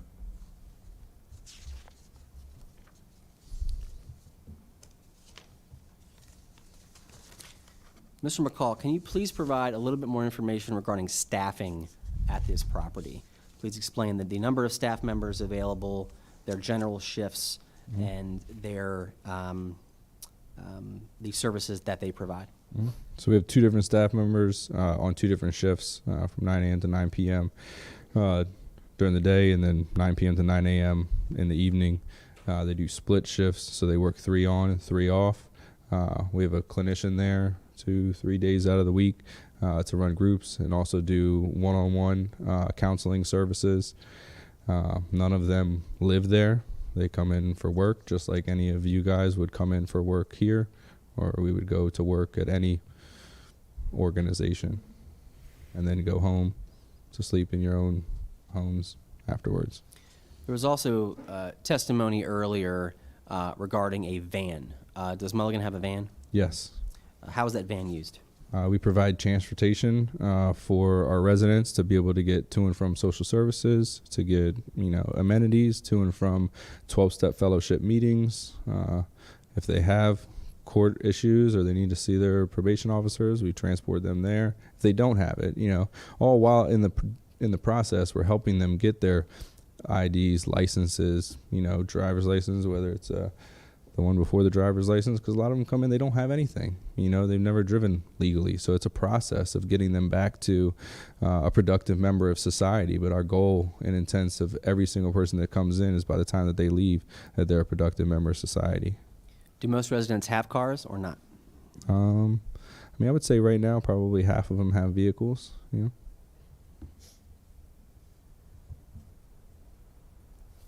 Is this property at 829 Franklin Avenue close to employment centers? Yes. Is it close to downtown Westminster? Yes.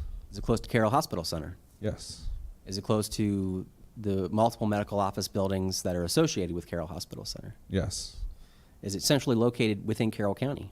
Yes.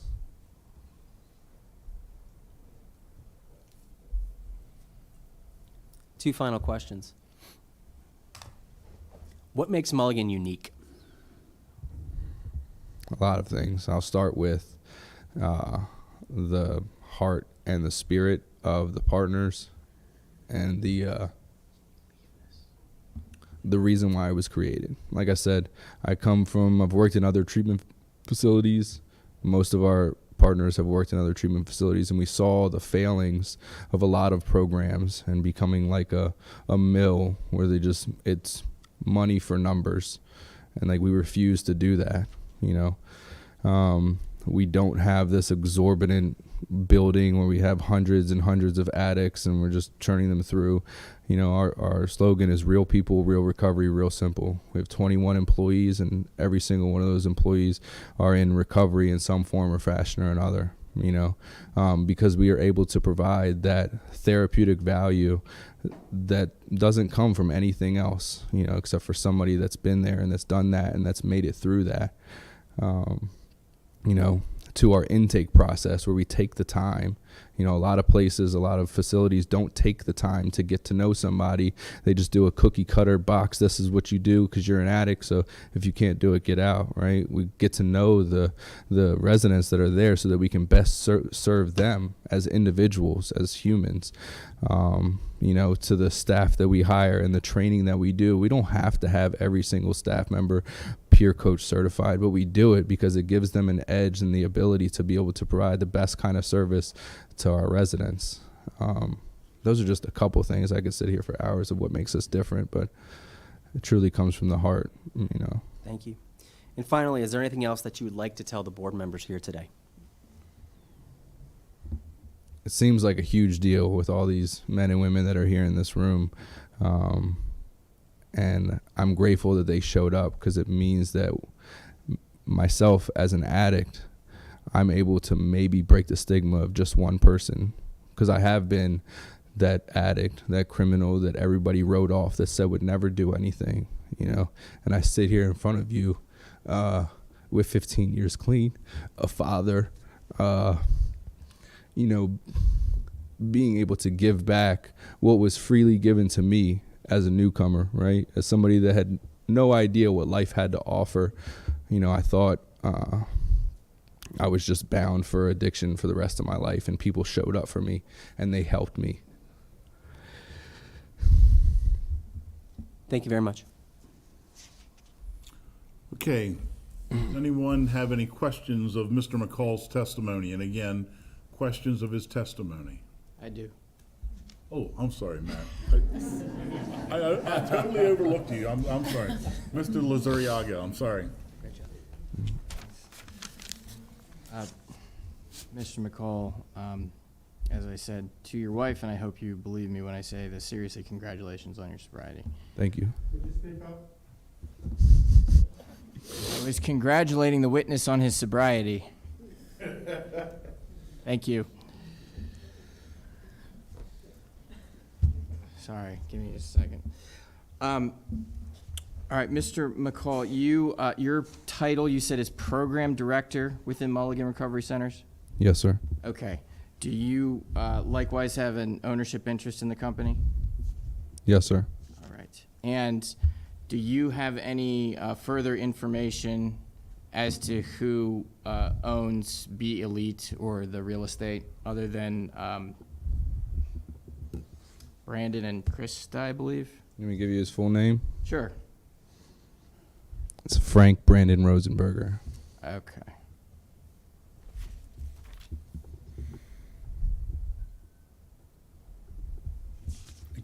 Could you repeat that for the record, Mr. McCall? His name is Frank Brandon Rosenberger.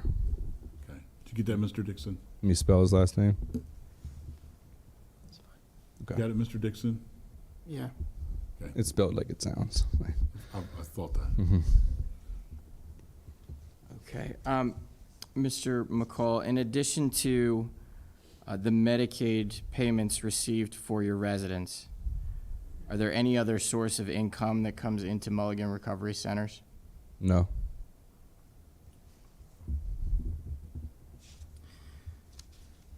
Okay, and I have not heard you clearly, and it's my fault for not understanding the certification. Are you saying PEER, P-E-E-R, or PURE, P-U-R-E, recovery coach? P-E-E-R. Okay, thank you.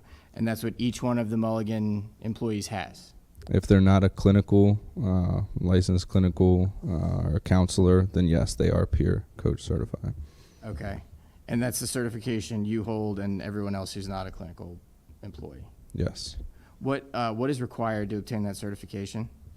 I mean, it's 40 hours in a classroom. I don't know the exact amount of hours of experience on the job training, and then a test at the end. Okay, and who's that license issued by, or certification?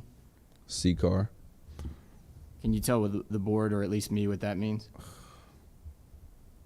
It's a licensing agency. I don't know what it stands for. Like, I don't know what it stands for. You can Google. I can Google it for you if you want me Is to. it a national, state? Yes, it's a national license. Okay.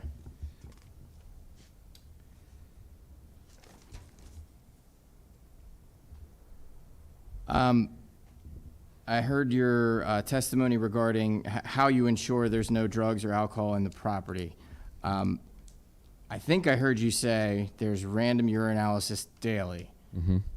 So obviously it's not everybody. It's random. Who is tested daily? Well, like I said, right now we have 6 clients, but up to 8 residents. We do random urinalysis on 3 of them every single evening, and that goes randomly. So whether it's Monday, obviously the same people are not going to be urinalysis the following day. So they're giving probably 2 to 3, sometimes 4 urinalysis per week, depending on the phase that they're in and how long they've been in the program. And what's the scope of the urinalysis panel that's run? How broad is it? It's a 14 scope panel. We also do confirmation lab testing. And is that paid for likewise through Medicaid, or do the residents pay for it? No, Mulligan Recovery Centers pays for it. And if somebody has a dirty test, are they allowed to stay? It's on a case-by-case basis, just like every intake application is. So depending on where somebody's at in their recovery process, what the reasoning is, if they're willing to get honest, if they're willing to see their part in their relapse, it all depends. Every case is completely different, but it's always going to be what's going to be best for the resident, as well as the neighborhood and the clients that are within the house. And so who ultimately makes that decision? Myself and our director of housing. Is that person here? Yeah.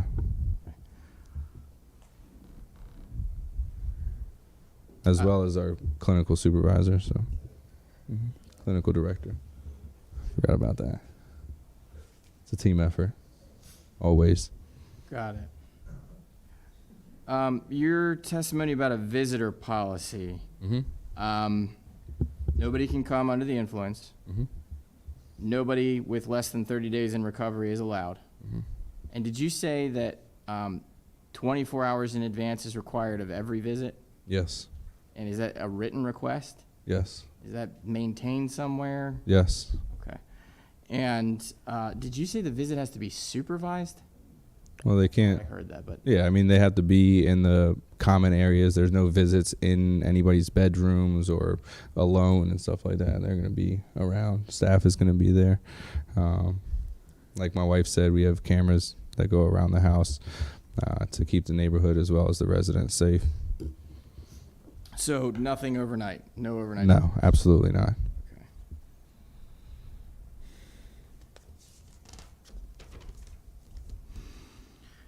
Okay. When you were talking about the 3.1 level of care, and the fact that there's no other locations for that in Carroll County, I have that correct? No other that does it evidence-based treatment the way that we do it. Okay, well, I think that's at least different from what I heard you testify to. So is it your testimony there is no other 3.1 level of care in Carroll County, period, or there is no similar level 3.1 level of care? Well, no, I think when I was talking about the institutions, and so there's no other level 3.1 that does it the way that we do. The only other place has the cinder block walls. You're going to feel like you're in an institution. No other place provides the type of atmosphere and environment the way that we do. Okay, that's different from what I heard, but that could be totally on me for having Sure. heard it differently. Now, previously, the first witness testified that the residents are required to work. Mhm.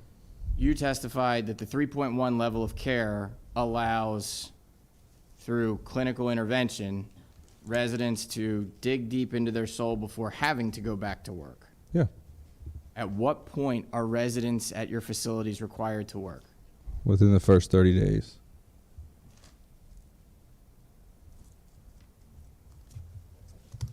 And I believe the testimony prior was there's 5 hours a week of clinical care provided Yes. and a 12-step meeting daily? Yes. Okay. So in the first 30 days, do the residents receive more amounts of clinical treatment? No.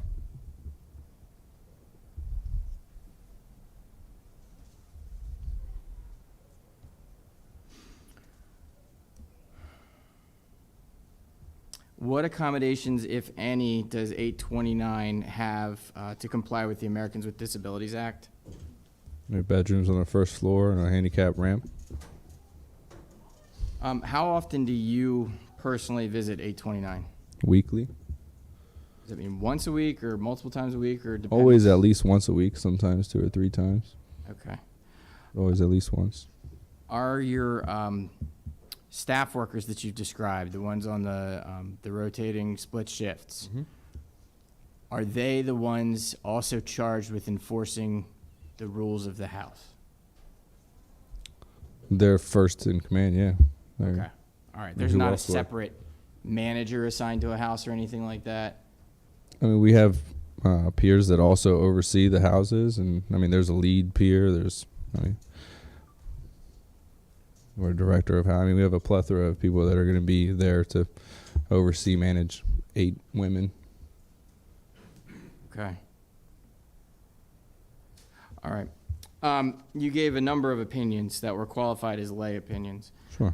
Can you tell this court what certifications, licenses, or degrees you hold that qualifies you to give an opinion on traffic conditions? Probably none.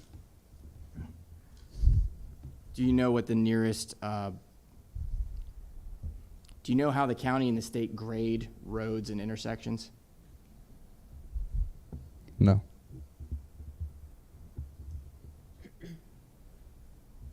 Do you have any idea if any of the traffic control devices within the neighborhood fail to comply with NHTSA? What is that? Take that as a no. What degree, certification, or education do you have to form an opinion about the peaceful enjoyment of others in their homes in this community? I'm a homeowner in the Westminster community. Are you a homeowner in Fairfield? No. Where do you live? I wrote it on the paper. 754 Mulligan Lane. Okay. Just geographically, how far away is that from Fairfield? 5 minutes. By foot or by car? Driving. Okay. What certification, education, or otherwise do you have to support your opinion regarding property values within the Fairfield development? None.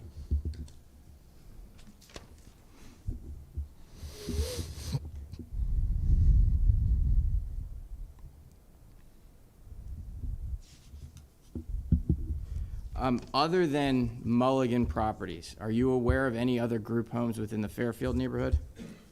Yes. How many? One. And where is it located in relation to 829? 2 streets over on David Avenue. Where one of your other locations is? We also have a location on David Avenue, yes.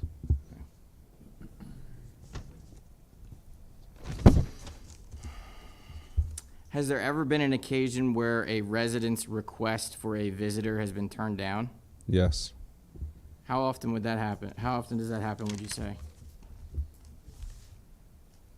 I mean, not normally, honestly. People, once they get to the phase where they can get visitors, they're able to leave on their own. So they can get a visitor at Starbucks or something instead of at the house. So there's a way around it. Objection to the characterization of the question. You can answer the question if you like. If you don't, that's okay. No, there's no way around it. Okay, because the policy is that the visitor can't come into the home. It's not the resident can't interact with that person. Yeah, they can't come into the home. So the 5-phase system, at what phase? Is 1 the first one, or does it go up or down? It goes from 1 to 5. So 1 is the least amount of privileges when someone first gets there? Yes. 5 is the highest amount of privileges? Mhm. Okay. At what phase are people allowed to have visitors? 3. And on average, how long has a resident been in a Mulligan facility before they reach level 3? 30 to 45 days.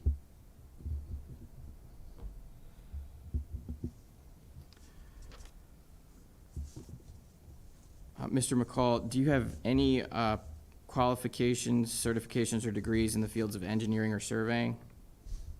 No. Mr. McCall, do you have any certifications, degrees, or otherwise in the area of zoning? No.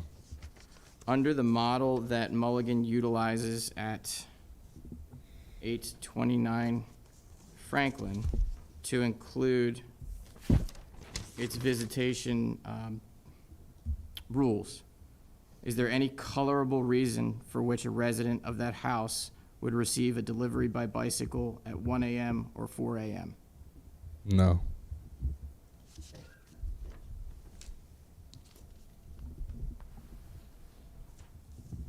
Don't have anything further. Okay. Does anyone in the audience have questions to ask of Mr. McCall's testimony? Go to the microphone. Remember, questions of the testimony. State your name, your address, occupation, and spell for the record your last name, and get close to the microphone. Thank you. My name is Stephanie Burke. I live at 741 David Avenue. I'm a chief of staff, and that's Berke. Mr. McCall, I have some questions about your visitor policy. First and foremost, how often do you personally visit these homes? At least once a week. Okay. How do your on-site property managers or whoever is on-site to support the residents enforce the visitor policy? I'm supposed to enforce it always. I'm sorry, I didn't hear that. It should always be enforced. Yes, but how do they enforce it? There's a visitation policy request form. And it goes through an approval process through the peers that work there, as well as their bosses, the lead peer. I'm sorry, you just made the statement they're peers that work there, so They're peer coaches that work there. Okay. So the request would go through the peer coaches that are employed there on staff, and then they'll approve it, or it'll get moved to a higher person to approve it. And what happens to a resident who has visitors that were not pre-approved? The visitor is asked to leave. what happens to the resident? That's a good question. Yeah, I don't think we've had that issue where Okay. What guidance have you given to your residents who do have visitors to ask them to show respect and consideration for the typical neighborhood traffic which does impact fellow homeowners? Can you repeat the question? Sure. What guidance have you given to the residents who are having visitors come to these homes to guide them in showing respect and consideration for the typical neighborhood traffic which does impact fellow homeowners? Mr. Chairman, I'm sorry, is the question, I'm simply asking because the witness has testified that he and the group are considerate of the homeowners in this area. I'm asking what consideration they have asked their people to show to the homeowners when they have visitors. I'm not sure I understand who you're Okay, talking well then about. I'll remove the question. Okay. You made the statement that the residents of this particular home do not hang out in front of the house. Correct.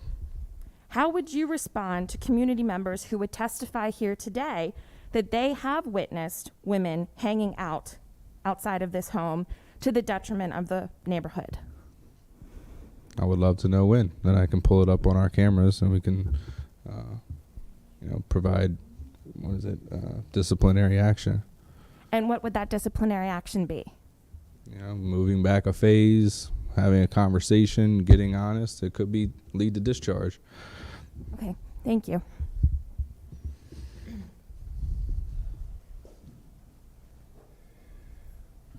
My name is Wanda Seamus, Semies.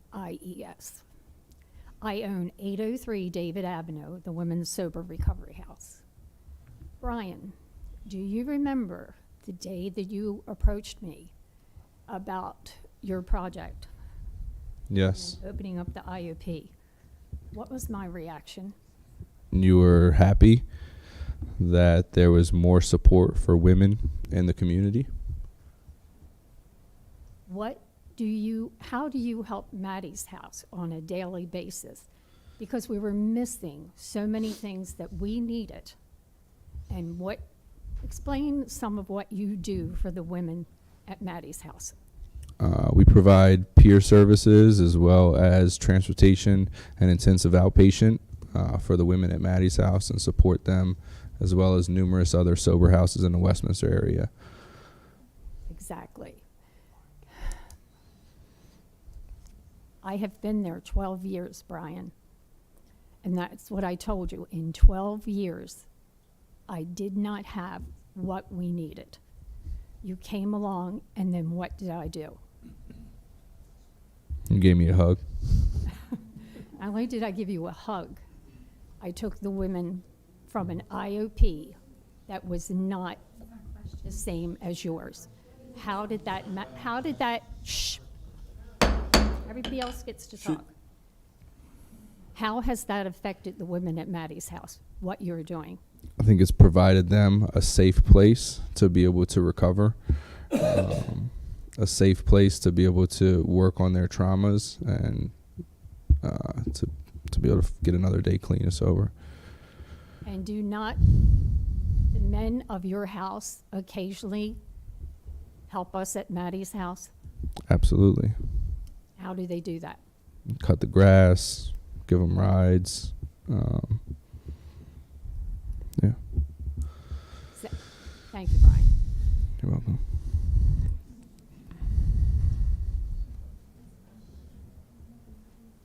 Hi, my name is Bruce Parrish. I live at 260 Sophia Avenue. I'm an IT analyst for the Social Security Administration. My last name is spelled Parrish. I have two sets of questions. One has to do with the question Ms. Burke just asked about the gatherings in the front of the house. You mentioned that you'll have to go back and take a look at the cameras. But previously you had mentioned that you had cameras on site to monitor the residents as well as the neighborhood. What type of monitoring is actually being done if, when this is brought up, you have to go back and look at it? Is there daily monitoring or constant monitoring of these cameras? What purpose do they serve? The cameras record for 30 days back. We don't have somebody just sitting there watching the cameras. If there's an issue that's brought up, we'll go back to the time and date that the issue was, and we'll watch the cameras. So they really don't provide any real-time protection for either the residents or the neighbors, correct? How do you mean? It has to be brought to your attention, and then you have to go back and look at the cameras. There's nothing being done, nothing's being seen real time, is what I'm asking. No, we don't have anybody sitting there watching the cameras 24/7. Next set of questions has to do with the number of residents. As I understand it, the property on 829 currently can hold up to 8 residents, correct? Yes. There's also 2 staff on site at all times, correct? Yes.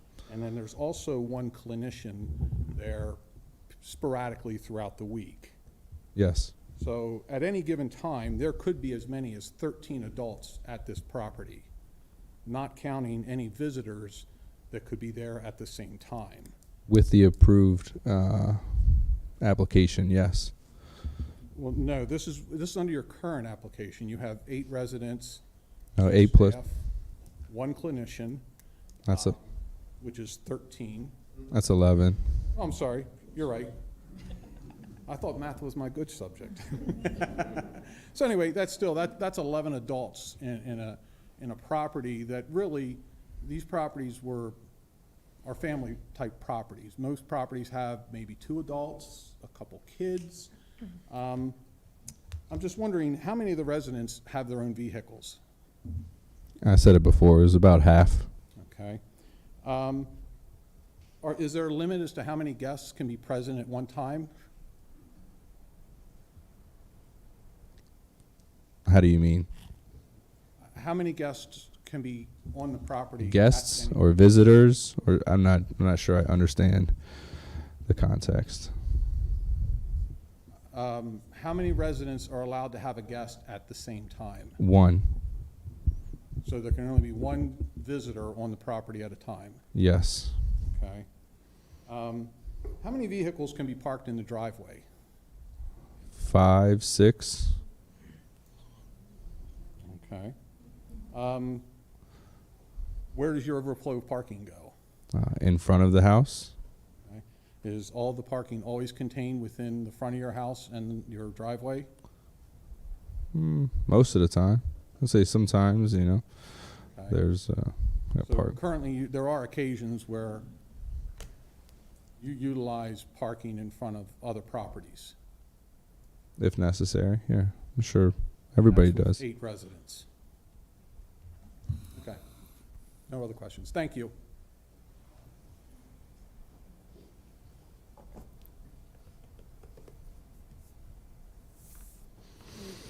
My name is Rebecca Kepner, K-E-P as in Peter, N-E-R. I live at 824 William Avenue. I have a number of different questions. You have stated, and we've heard about the needs throughout the county. My question is why are we concentrating all of these homes within one neighborhood area and not throughout the county?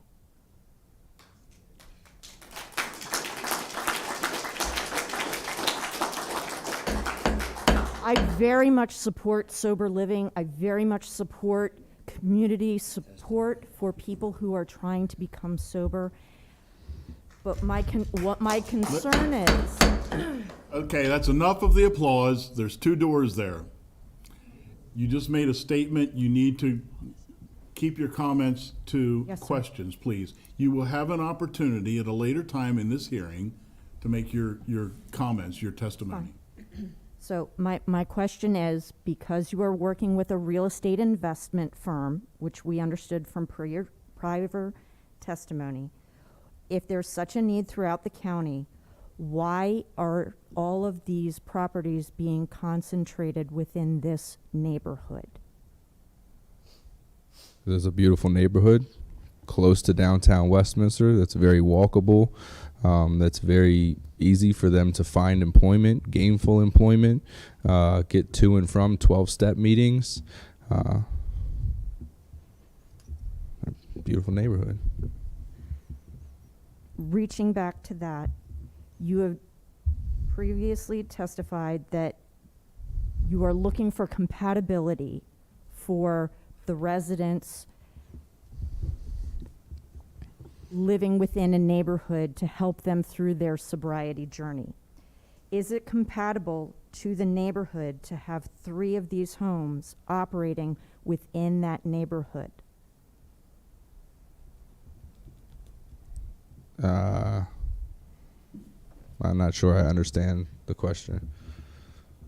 My question is, there are between 829 Franklin and the home on David at 802 David, there are only 11 homes. If you go the long way around and you count the number of homes on the outside of the ring, this is a very concentrated area. I'm asking, is it compatible to this beautiful neighborhood that you yourself have described? Is it compatible to have all of these sober living homes in one concentrated area rather than looking in another area to spread out so that there's more support within the community and it's not all concentrated in one area? Yes, I think it is compatible. When I moved to Westminster, I was shown compassion, love, understanding, and empathy from the community, people in recovery and not in recovery. I was welcomed with open arms, and I was under the impression that when we moved into this neighborhood that it would be too. The fact that men and women are recovering at a much higher rate, and the need for the type of care that we provide at Mulligan Recovery Centers, I thought that we would be able to work together. So yes, my answer is yes. Can you please tell us who in the state licenses the home? What's the licensing group? Department of Behavioral Health. Behavioral health. Are there inspections that are required of the home? Yes. At what interval are inspections required? How do you mean? When is an inspection required for the home? Annually. Just once a year. Is it announced or is it unannounced? Announced to who? Is it announced to Mulligan and the staff that are supposed to be on site? Is it announced by the licensing agency when they are coming to inspect the home? Not always, no. Thank you.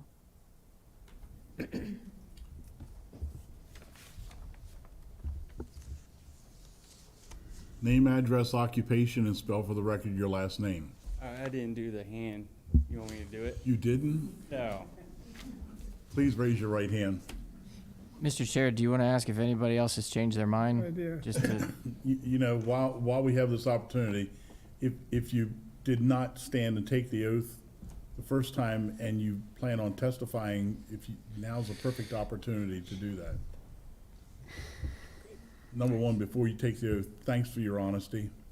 So I appreciate that. Raise your right hand, please. Do you swear or affirm under penalties of perjury that the testimony you're about to give is the truth, the whole truth, and nothing but the truth? Yes, I do. Okay, very good. Thank you.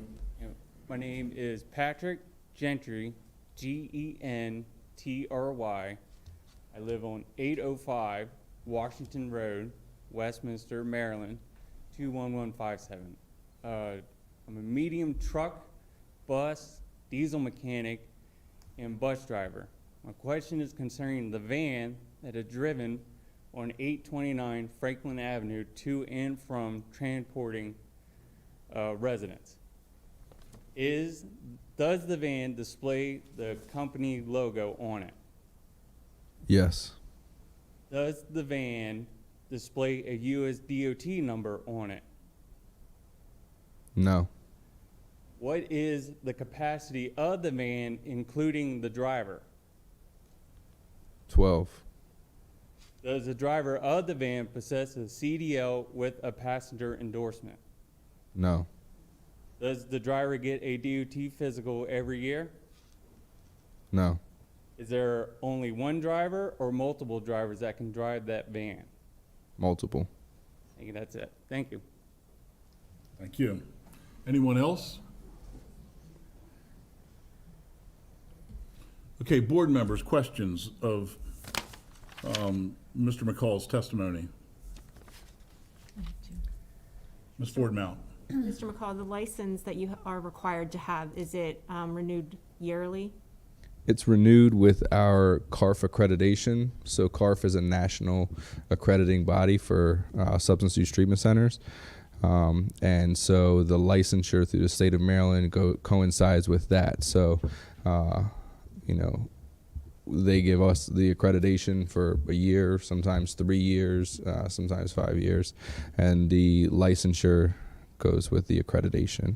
So most of the time it's annually, yes. Okay. And why this address, 829? Why are you trying to expand this one? Simply because there's room in this house and not in the others? Well, no, there is. One thing at a time. That's what I've learned in my recovery. Don't try to take on everything at once, one thing at a time. So this is the first home that you're trying to, or you would like to increase the capacity in? Yes, ma'am. Okay, thank you. No, thanks.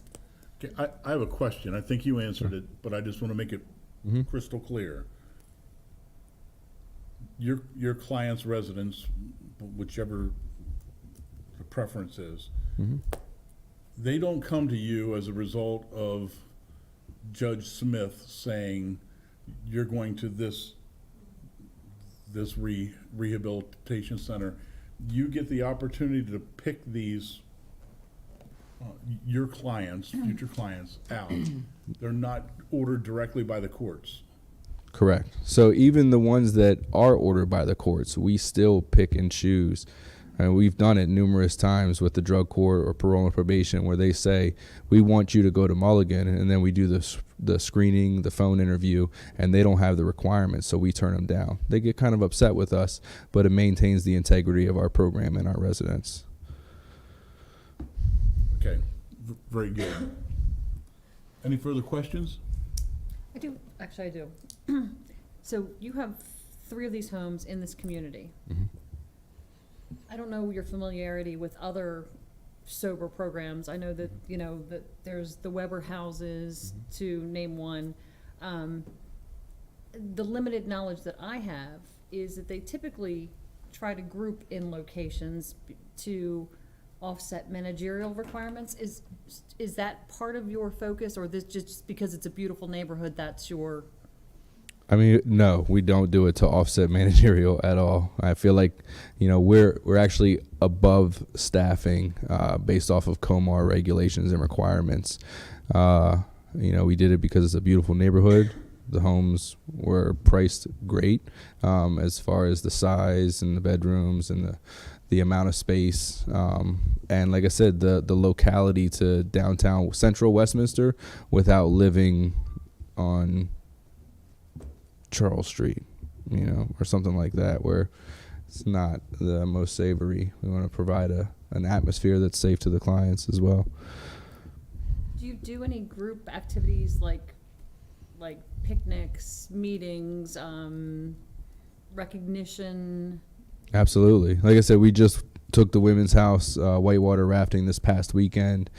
We did a large event at Westminster City Park at the end of July called Mulligan Day. We had about 600 people there from different sober houses. We've gone to Hershey Park.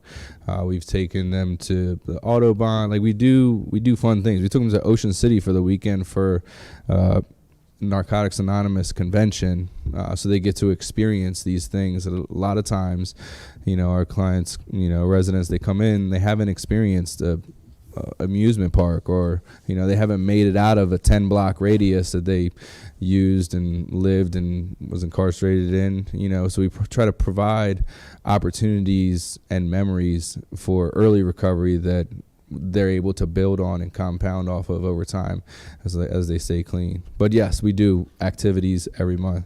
But that doesn't translate into we're having a big bonfire in your backyard, in the backyard of No, the no, residents. no. Okay, that was my No. question. We'll have. I mean, they'll have cookouts. I mean, there's a pool, there's a grill. You know. Okay, so typical to any other family function. Absolutely, right.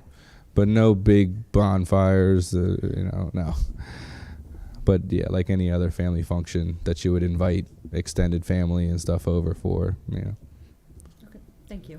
Mhm. Sorry, I do have another question. Ms. Ford now. I apologize, I have No another problem. question. Be Elite, do they own all of your properties? In Fairfield, yes, But you only have those in Fairfield and you have one on Main Street, correct? correct, And do you have leases for all of them? correct. Are they all written that this is a lease to own? Or is this a lease for 5 years? The ones in Fairfield, like I said, so I'll just clear the air. Be Elite Properties is a personal friend of my best friend, who is also a partner of Mulligan Recovery Centers. They've known each other for 20 years through my best friend, his active addiction, and Brandon didn't give up on him. And so through his sobriety, and us building Mulligan, 3 or 4 years ago, and for it to grow into what it's grown into, Brandon and Be Elite, and my partner Frank, he's talked to them. They've been friends for many years.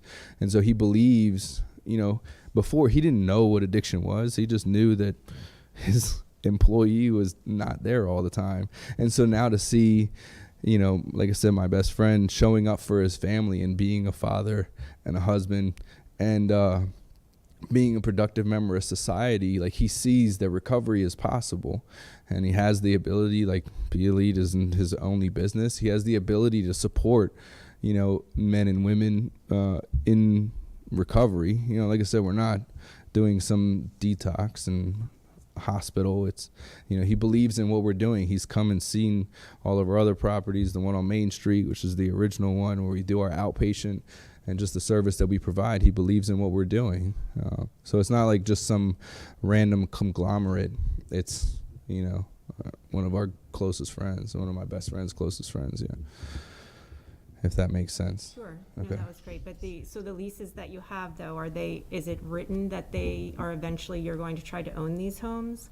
Or is No, it simply- it's more of one. I mean, we have leases. They don't say that we're going to own it. It's more of a handshake type deal. Hey, because that's the reason. If we had the ability to buy it, we would have. As Mulligan Recovery Centers, we're a new organization trying to make a difference in a community that isn't always open to the stigma of addiction. So we were nervous. We were scared, and he believed in what we were doing. He believed in the process and the program and the services that we were offering. So yeah, it's more of a handshake agreement of hey, when the time comes and we're able to, we'd like to own these houses ourselves. So Thank you. you're welcome. Any other questions, board members? Okay. Thank you, Mr. McCall. You're welcome. Thank you. You want to call your next witness, Mr. Baumgartner? Mr. Bale, I have one follow-up question Okay. for Mr. McCall. Based upon board members Eckhart's questions. The residents at this property, they're not locked in the house, correct? No, Okay. They can go outside and have a cup of coffee. absolutely. They can hang out by the pool, Yes, sir. just like any other residential property. Absolutely. They can hang out with one another outside, correct? Absolutely. Okay. They can, celebrate a birthday with their fellow residents, correct? Absolutely. It's a Can be therapeutic. outside. Yeah, it's a therapeutic community. So they work together in life and recovery as well as with the staff. Yeah. Thank you very much. You're welcome. Thank you, Mr. McCall. Mr. Baumgartner, now your next witness. Thank you, sir. We'd like to call Franklin Beck.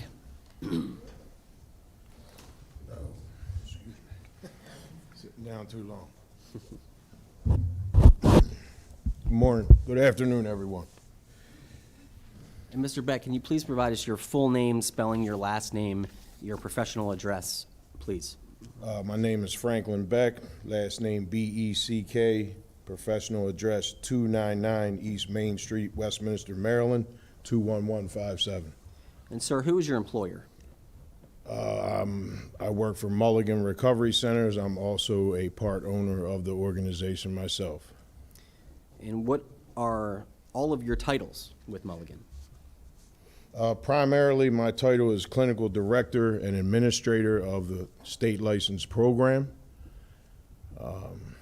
I also manage the staff in terms of the clinical activities. That's what that means, if anybody's not aware of that. So I oversee all the clinical activities with Mulligan Recovery Centers. And how long have you worked in this field in general? 20 years. Before Mulligan, where did you work? How much paper you have? Let's say the last 5 years. Last 5 years, I've been primarily working as a consultant because I kind of got burnt out from, let's say, the disservice that was happening in the treatment field throughout my progression, you know, starting out as a ground level technician for a big organization in Maryland, all the way up to a licensed clinical alcohol and drug counselor. You know, that was probably a 12-year process of schooling, education, and experience, testing, certifications, and such. Can you provide a brief background for the board members about your training, education, and experience, including your degrees and licensure? How much paper you have? So I received an associate's degree in 2005, I believe. In 2009, I received a bachelor's degree. In 2011, I accomplished a master's degree. I then sat for a postmaster's degree certificate in 2012. And these dates may be just a little off, so please excuse me. Around 2015, I acquired a second master's, my first master's in education with an emphasis on psychology and addictions and vocational rehabilitation. My second master's being in public health. Currently, I'm licensed as a licensed clinical alcohol and drug counselor by the state of Maryland, the Board of Professional Counselors and Therapists, sworn by ethical codes, amongst other legal codes as well. And if I go backwards, along with every degree, there was a level of certification. I'm also a registered peer supervisor, able to supervise peer coaches and/or specialists. Did that answer the question? I'm not sure. That did answer the question. Thank you, sir. If you can briefly describe for the board members the types of clinical services that are provided at Mulligan's property here at 829 Franklin Avenue. 829 Franklin Avenue is a level 3.1 state certified facility. What that means is 3.1 is based on ASAM criteria. That's American Society of Addictive Medicine. They kind of regulate what the criteria is for a person to be in or not in a certain level of care. I know you're getting ready to ask me some questions, so. So each person that comes into the program has to be assessed to ensure that they meet the criteria for that level of care. At the 3.1 level of care, being that it's a low-intensity residential level of care, they do have to be more stable than they may be at the 3.5, 3.3, or 3.7 levels of care, which is a higher level of care based off of ASAM criteria. And what else was the question there? Did that answer that, or could you repeat the question? Sure. What types of clinical services are provided either now or planned for this facility if the board grants the approval for the assisted living? Well, the clinical services will not change based off 2 more beds. Every resident is required to receive 5 hours of clinical group service per week. And by COMAR regulation, which is the Code of Maryland Annotated Record, I'm sure some of you are familiar with that, It also indicates how much individual counseling they have to have. At the 3.1 level of care, they have to have 1 hour per month.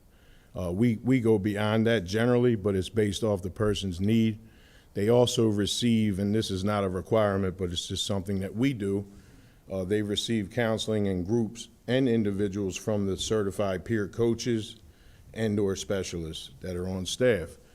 That can range anywhere from additional 2 to 3 hours a week of group, 1 to 2 hours of individual. We just feel that that piece offers the support for the clients that are in care to identify their needs and, you know, formulate goals that'll help them become productive members of society, just like I'm assuming most people in this courtroom right now.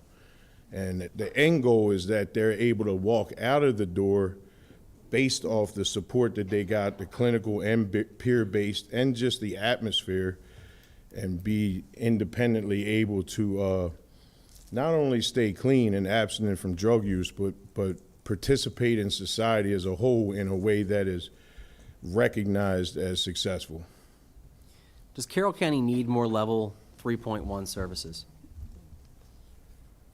Today, on the sign up there near one of the school, I believe, it says, to date, there have been, I think, 67 overdoses in Carroll County this year. I know that number has been higher in the past, but I'm sure that somebody in this room probably or could know one of those 67 people that could be somebody's grandchild, niece, nephew, God forbid, even child or neighbor. The question, does it need more service? You know, I believe that there's never enough help, but we also have a requirement for the help that people get, and that's that they participate fully and take advantage of the opportunity they're given. So there's no stagnant, you know, kind of laying around, you know, kind of stuff. They're goal orientated, and we assist them at getting to the goals that they sort of come up with, and we help collaborate. Are you familiar with this property at 829 Franklin Avenue? Yes. In your opinion, can it accommodate 10 individuals? Yes, there is proper egress based off of my experience with, you know, history of doing these type of programs, residential, in the basement. Not only that, the fire marshal approved it for 10 beds. So that's the bottom line, is an official that said you could have 10 beds made that determination. There were a couple questions from community members regarding the state inspections process. Can you just very briefly go over how that state inspections process works? In order for us to have that facility become a level 3.1 facility, we had to go through several local and state processes, with one being accreditation. The Maryland State Behavioral Health Administration requires that for any state certified program that you have proper accreditation from a federally recognized or recognized accreditation board. We have chosen CARF. So what they do is they come out and survey our program on paper, meaning the policy and procedure, and then they survey the building as well. That accreditation is very in-depth, and it would really make for a long meeting if I went into all the detail of that.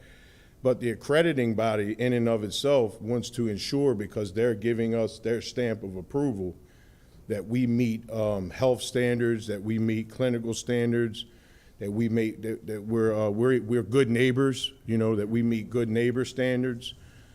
And there's many other standards that we have to meet, thousands of standards, matter of fact. We just were resurveyed because you get the preliminary accreditation, and then you get the agreement from Carroll County, who has said that they're okay with us having this type of facility at the location that it's at. That's called an agreement to cooperate. And that happens through the Local Addictions Authority, who is one of the government agencies in Carroll County. So they gave us permission to put these 8 beds at 829 Franklin for the purpose, and everyone's well aware of that, to do what we're doing, the 3.1 level of care. And then we have to go to the state, request licensure. The state comes out, they look at the building, they give their approval. We also have to have the proper fire marshal approval for for the beds. They're looking at bed spacing, egress, and safety of the building. And then once we got the licensure, we get approved by Medicaid to bill them. We're serving clients. Then we get the preliminary accreditation. Then there's a follow-up. We just went through that process, and we were given a 3-year accreditation by CARF. We are now renewing our license for the state of Maryland, which is part of the process. Did that answer It the did. question? Thank you very much. If you know, are there other level 3.1 programs throughout the state of Maryland located in residential communities? There are many. A good percentage, and I really can't honestly sit here and say what that percentage may be, but many 3.1 facilities, probably at least more than half, if not pushing 70%, and I'm making a uneducated guess at this percentage, but that percentage is probably around 70% that these 3.1 facilities operate out of residential areas. And in your opinion, why are they operated in residential areas? Well, Brian spoke on the reintegration and wanting to, seem as much like home as possible. Since the stay is on average 6 to 9 months, I would say that would be one of the primary reasons that they operate in residential areas. Thank you. Very briefly, Mr. Chairman, and similar to my line of questions for Mr. McCall, I did want to go through the conditional use requirements with Mr. Beck. It is a lay opinion of the impact of level 3.1 programs on these conditions. So it is a lay opinion in terms of Mr. Beck is not a land use planner, he's not a surveyor, he's not a developer, but he is an expert in the field of addiction treatment and recovery. So I'd like to ask him these conditional use standard questions with respect to his training, knowledge, and experience in the field of addictions recovery and counseling. Mr. Zuriaga, you're agreeable to that, as you were with the last witness? And I'm not. And you'll have the opportunity to Sure. Absolutely. ask your questions. Thank you. Okay. Thank you, Mr. Chairman. Mr. Beck, in this community, what's the ballpark number of residential homes, if you had to guess? You mean normal, just homes in the whole area? That's correct. I don't know. You talking about in the community that Fairfield, I believe? That's correct. Is it 10? Is it 50? Is it 100? Is it 150? I don't even want to try to answer that. Understood. In your experience, the approval of a 3.1 level, in this case, assisted living facility, will that impact the orderly growth of the community?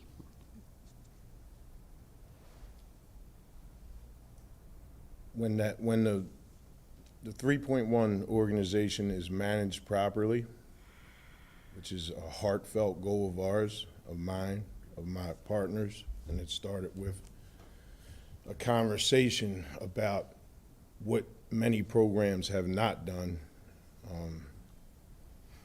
I believe that a program like this can be not only just a regular neighbor, but an asset to the community, such as what Helen spoke about when everyone laughed, that there was witness of the drug transaction that many people might not have even seen because they didn't know what they were looking at, or they're so worried about what's going on at 829 Franklin that they missed a drug dealer operating right out of their own neighborhood. But From your familiarity with the property and your experience, does this community have traffic congestion or parking congestion problems? Not at all. Every time I go to the house, there's either room in the driveway, which we try to utilize first, even if we have to rotate the cars, or plenty of parking in the front of the house. There's at least 3 spaces directly in front of the house on that side of the street. And in your opinion, will approval of this use impact negatively the peaceful enjoyment of people in their homes? We manage our organization properly. I would say no. I have seen other lawns that don't look as good as ours. I have seen other landscaping in the community that's undone, that doesn't look as good as ours. From that perspective, and I don't know what's going on inside the houses, that I don't know. But from the outside, looking at the other houses in the community, I would really say that our house stands out as one of the best looking houses in that community. And are there any odors, dust, gas, smoke, fumes, vibrations, glare, or noise that would emanate from this assisted living facility? Outside of people smoking in a designated area on the back porch, which is screened in, and no one is, we're very stickler on people in the cigarette butt thing, so there's a receptacle there for that. That would be the only possibility that I could see in normal operation of any type of, it would be cigarette smoke, which is contained in a screened-in area on the back porch. Are there any areas of public gathering, schools, churches, or religious establishments within this community, to your knowledge? I'm not sure where the Fairfield community ends. I know there is a hospital with a very big building that was just built adjacent on the other side of the street that I'm sure will hold hundreds of people. It looks like it will anyway. There's another assisted living type facility that is in the same neighborhood that I've noticed. The fences looks like it's hanging over or something, needs to be fixed. That's why I noticed it. And I'm not sure about the schools. The high school is pretty close to there, Westminster High School. I don't know if that's considered the same neighborhood. Okay. And in your opinion, is the proposed use compatible with the surrounding residential neighborhood? The way that Mulligan Recovery Centers manages the organization, I would say yes. There's a lot of accountability and a low tolerance for anything that disrupts normal neighborhood or home life. It's just not tolerated. And lastly, is there anything else that you would like to tell the board members about this application? I mean, this whole thing is about adding 2 beds to a place that, if we didn't put the sign up, or there wasn't, and I applaud the community for coming together, but if we didn't have to put the zoning sign up, or that there wasn't kind of this uproar about, what's going on, a lot of people probably wouldn't even know what was going on in there, from my opinion, because of the way we managed the house, that if somebody is out on the front lawn, they're out on the front lawn doing what people do on their front lawn. Although we discourage people to have gatherings out front, that's why we made plenty of room in the back for social gathering, which is actually screened in, and you would never even know most of the time, unless they're in the pool. And I don't know if the neighbors are paying attention to that. But I just think that house is, I wish people would have came and looked at it. I wish I lived there, to be honest. I mean, it has a built-in pool. It is kept very clean. We're a stickler on safety. We inspect the building regularly for safety standards. And if we're not doing a good job at being a good neighbor, that is one of our goals. And I truly don't want to put anyone in a position where they feel threatened or anything like that. So I would like to have that conversation at some point, if there's a way to do that as well. Because our goal is not to put any neighbors in a place. I wouldn't want to feel like that in my home. And I'm not trying to put that on anyone else. So that's my statement to the group that's in opposition to adding 2 beds. The purpose of this hearing today is to add 2 beds to 829 Franklin Street. I don't think that there will be any impact at all separately from what's going on now. So that's my statement. Thank you, Mr. Beck. Mr. Lazariaga, I didn't overlook you this time. So are you done? Yeah. Okay. Can I use the bathroom first? No, I'm kidding, I'm kidding. Go ahead. Mr. Beck, you're very obviously an educated and accomplished man. So I'm not going to ask you anything except for some very specific questions regarding your credentialing. Do any of your degrees, postmaster certification, or master's degrees have anything to do with engineering or surveying? No, sir. Same question regarding the topic of zoning. No, sir. And same question. Did you, excuse me one second, I ask you a question? Did you say I want to clarify your question, if it's okay. Is that okay? Yeah, sure. You said, do any of my degrees or experience, or No. did you say degrees? No, I said degrees or certifications. Oh, I thought you said experience. No, none of my degrees are focused. My master's in public health does have some attention to overall general public health. I guess that would kind of fall into somewhat of the question you're asking. Which? Engineering, surveying, or zoning? Maybe not, okay. Same question regarding traffic capacities, because you testified about the traffic conditions in the neighborhood. Yeah, I think the degree in public health sort of looked at some point we studied, you know, how the communities are impacted by different types of organizations.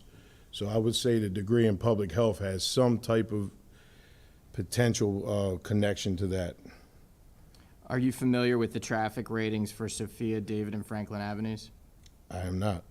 Are you familiar with the traffic rating for the intersection at David Avenue and Route 32? I am not. And how about the rating of the intersection at Stoner Avenue and 32? I am not. And on the other side where I can't remember which reaches Maryland 97. Mary Avenue and Route 97.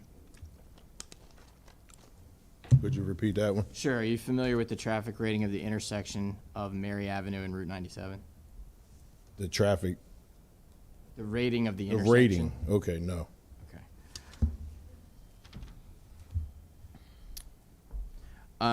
Okay. You said you are a partial owner of Mulligan? Yes, Is that what brought you, is this business model what brought you out of your consultant time in your career? the business model of Mulligan Recovery Centers.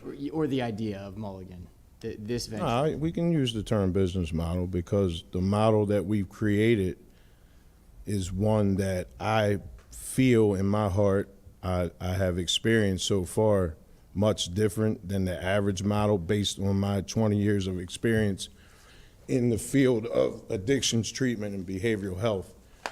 So yes, I would say that that was one of the reasons that we created Mulligan Recovery Centers, because we absolutely wanted to do something different than what we saw being done. And other members of the ownership have experience in treatment as well. So although I've saw a great deal of what not to do, so to speak, yeah, I would say so, yes. Are all of the Mulligan facilities within Fairfield level 3.1? They are not. Are the others lower levels of care then, I imagine? Are we speaking about 821 right now? Well, I want to ask the board that, or are we speaking about the other places? my question is, are the other locations that are not 829 Franklin, are they also 3.1 level of care? They are not. Okay, are they lower levels of care? They are recovery residences. Okay, so do they, under state law, qualify as halfway houses or sober living environments? Do you know the difference between the two? That's why I'm asking the question, sir. Mr. Chairman, I don't know that that's a relevant. I would question. object only because the chairman's direction I- earlier. I gave you a little latitude, Mr. Luzuriaga. We're here to talk about, what is it, 829. I've heard the number 14,000 times, 829 Franklin Avenue. And I think that's, it's been established and been testified to by three people that level of care there is 3.1. And I don't want to confuse the 829 Franklin with the other facilities, because we're not concerned with that. This board is not concerned with the other facilities. We do not have any stake in them. I have to respectfully disagree with you, Mr. Chair, and this is sort of reading ahead. If you find that this is a conditional use analysis, irrespective of the need for a variance, the fact that this community has pre-existing other homes like this that are already impacting it, that you are going to hear from, I would gather, a large number of the people behind me, not just my three clients. That does impact your analysis as to whether or not this use at this location has adverse impacts above and beyond those anywhere else. Because I don't think you're going to hear that there's another neighborhood in Carroll County, particularly in the R10 zone, that has 4 of these located within a 500 square, less than a square mile. So, most respectfully, I'm not so interested in the operations of those places day to day, but that they are there. But it's been established there are 5. So I don't. 3. Or 3 plus 1. 3 by this group and 1 by another group. That's been established. I fail to understand where the level of service is relevant to that. Okay. Well, Mr. Chair, both of the prior witnesses testified at length that their business model is built upon, initially it was said, there's no other 3.1 level of care in Carroll County. And then it was, there's no other people that do 3.1 like we do it. And this particular witness has said this is what brought him out of basically going into a consulting role because he was burned out about the underserviced community, and they've developed this business model. And if this is the only location at which the 3.1 level of care is at issue, what are they providing at the other locations? How is that not relevant for this board to consider if it's concentrated within this neighborhood? I do have a response, Mr. Chairman, whenever you're prepared. Mr. Baumgartner, go ahead. It is true that the conditional use analysis looks at the zone as a whole, not the neighborhood, the zone. However, unless I missed something, the Carroll County Code does not have caps. It doesn't have any formula with regard to distances from different facilities. For example, Carroll County could pass code changes that would say you cannot have more than one recovery center house within, I don't know what it might be, 500 yards from another recovery house. We don't have that here.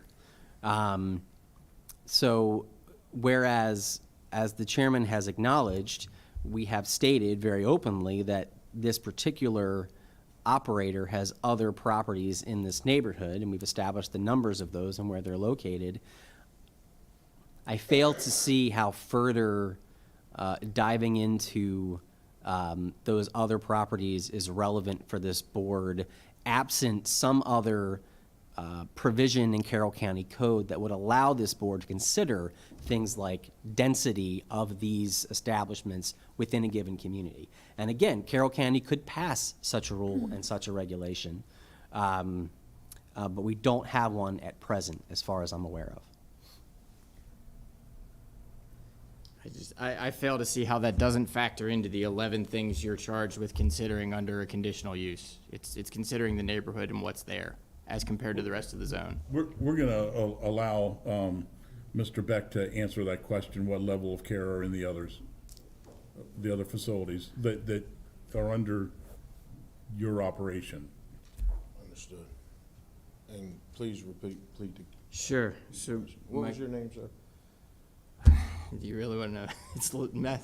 Luzuriaga is my last name. Sorry, I just You didn't can want to call me say the Matt. wrong You thing. can call me Matt. So my question, Mr. Beck, is we're not talking about 829 right now. The other two locations in Fairfield, what levels of care do those houses provide? Those are recovery residences. Okay, so this is where we got to the point where I asked you, you're making the distinction under the Health General article of the state law, is that correct? Which state law are you referring to?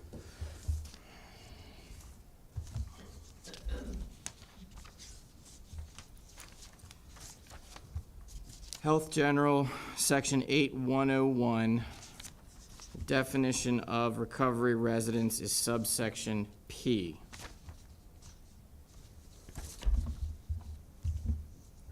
Is that what the other two locations are, sir? Could you read the rest of that? I'm not familiar with that exact. Recovery residence means a service that, number one, provides alcohol-free and illicit drug-free housing to individuals with substance-related disorders or addictive disorders or co-occurring mental disorders and substance-related disorders or addictive disorders, and part two does not include clinical treatment services. They do not include clinical treatment services. At the other two locations? No, not at those locations. Okay. So you'd agree with me that in your expertise, the application of county, state, and federal zoning makes a distinction between halfway houses and recovery residences, correct? I'm not sure the law says about halfway house. We operate a low-intensity residential treatment center at 829 Franklin Avenue. I haven't heard the term halfway house used for a while. I know that that was an actual sort of step-down level of care for individuals coming out of institutions at one time, but I haven't heard that term used recently. I'm not sure what that is. Okay. I'm sure. I mean, we've heard that term, but I don't know what the state law says that halfway house is at this point, if at all anything that I'm familiar with. Okay. We'll come back to that then.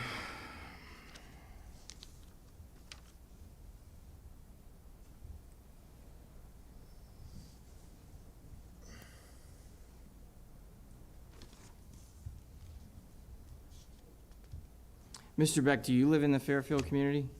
I do not. Do you have any idea if the Fairfield community is designated as a growth area by the county on the master plan? I'm not 100% familiar with the master plan. Could you help me understand what that is? That's okay. I think that's the answer. That'll help the board here. How often do you visit the property at 829? Is it at least twice a week for the clinical services? I oversee the clinical services. There are clinicians who visit the site more often than I do. I visit the site as needed, roughly weekly. If needed more, I do. Okay. So your opinion that this use would have no impact on the peaceful enjoyment of people in their homes, that is based on your personal observation of the property approximately once per week? It is based on the structure of Mulligan Recovery Centers, the oversight of the staff, the supervision involved, both group and individual, on a weekly basis, with all staff members who I train personally, outside of the training that I'm not qualified to do. So I would say that, yes, I feel that it is proper, or whatever the term you used was, I can't remember. Okay. And forgive the simplicity with which I'm going to frame this question, Mr. Beck. Is it fair to assume if there are 2 more allowable beds at this location, you, and your other co-members stand to personally make more money? It is not fair to assume that because, for one, we can't say that the 2 beds will always be filled. For 2, the staffing requirements may change a little bit, which is going to adjust the budget for that location as well. So it's a possibility, but that's not the motive for it, and I can't say that I will or won't. That depends on, are we at 100% capacity all the time? Does every individual have active insurance? Because sometimes that's an issue, but we've never discharged anyone for financial reasons. So no, I cannot honestly sit here and say that I will make personally more money by adding 2 beds. It would be an assumption, of course, but there are other impacts associated with adding 2 beds that, budgetary impacts. Did I answer your question? I think you did. Thank you. Oh, I do want to ask you just briefly, you said something about there might be staffing changes. Is that having to do with 829 specifically? Yes, it is. But that's not due to the As an operations, is that organization, right? wait a minute, you just asked one question. Can I answer that one first? Well, I did. I asked you if it was 829 and you said yes. My follow-up question Wasn't is. finished. I was gonna say something else. Is that okay, Chairman? You can expound on that answer, yes. Yeah, so at Mulligan Recovery Centers, we offer assistance to employees with housing. And based off the bed space in the facility, the people that are kind of live in right now are going to require off-site housing. And we're going to have to, we have vowed to assist them in that transition, from the organizational perspective. So that's, yes, that's part of what we do at Mulligan. We also like to help develop the staff so that they can, because a lot of them are in recovery and, sometimes they need financial assistance too, to transition to independence. I'm sorry, Mr. Beck, I know that makes sense to everybody who understands this better than I. I did not follow that. So what does the staffing changes that are coming have to do with anything at 829? Is it there's current staff members that are living there that need to be placed elsewhere? Exactly. The people that live there now will, the plan is that we assist them in getting their own living environment. So if you get an increased capacity at this location, is it possible you'd simply have more staff living there? No, because the staff that we're speaking of right now, is, I guess what I've been saying, I don't know if you're catching on, but they're gonna be leaving. We're gonna assist them in that transition, and then the staff will not live there anymore. Well, let me ask, because I'm afraid I'm just not getting it. If the average stay of one of your residents was somewhere between, I want to say 60 and 90 days, perhaps I got that wrong. 6 to 9 months, excuse me. And then a resident moves. What motivates a staff member to move? They're not going through treatment while they're on staff, right? Because with the addition of the 2 beds, there will be no room for staff to live there. Does that make sense? No, I'm afraid it Talking about doesn't. 8 beds, moving to 10 beds. So now the staff, although we're required to have 24-hour staff, that means they won't live there anymore. That they will come into work and leave. Am I making sense to the board? I'm sorry, I'm gonna have to continue to ask the questions just because I'm not clear. I believe the testimony to this point was the staff does not live there. They come and go. And now Mr. Beck is testifying somehow, I get it, I'm not good at math, but I don't understand how adding 2 beds makes less room. So what I need you to clarify for the board is, how will adding 2 beds cause Mulligan a staffing complication? Mr. Chairman, I can clarify. Please. I'd rather hear it from the witness, but if the board finds that appropriate, Mr. Baumgartner, please. Under Mulligan's current license, as a community-based residential program for 8 individuals, the Maryland Health General Article 7603 B2 states that the provision of separately identified living quarters for staff may not affect the conclusive designation as a single-family dwelling under paragraph 1I of this subsection. Under their current designation, not their proposed assisted living facility, they are permitted to allow staff to reside at the property, permitted, not required, permitted, and that number does not impact their protection under 7603. What I believe what Mr. Beck is trying to explain is that if they do have a staff member living on the property now, and we're expanding to 10 beds, for purposes of their own business model, they'd have to figure out, they're not gonna kick their staff member out immediately, so they'd have to figure out, is that person gonna go find, a residence elsewhere? If they get up to 10 beds, or if they get up to 10 persons in the property, they would simply have to adjust at that point. I believe that's Mr. Beck's testimony. I think we were going down a direction that was confusing things unnecessarily between the current use of the property as it's designated and licensed versus the proposed assisted living facility. So let me ask a question. So today, there are 6 residents there, and there are 2 staff. How many of the staff live there? 2 staff. 2 staff. We So are, it's- we are so state it's- licensed for so it's- 8 beds. Okay, so we've got six clients, 2 staff.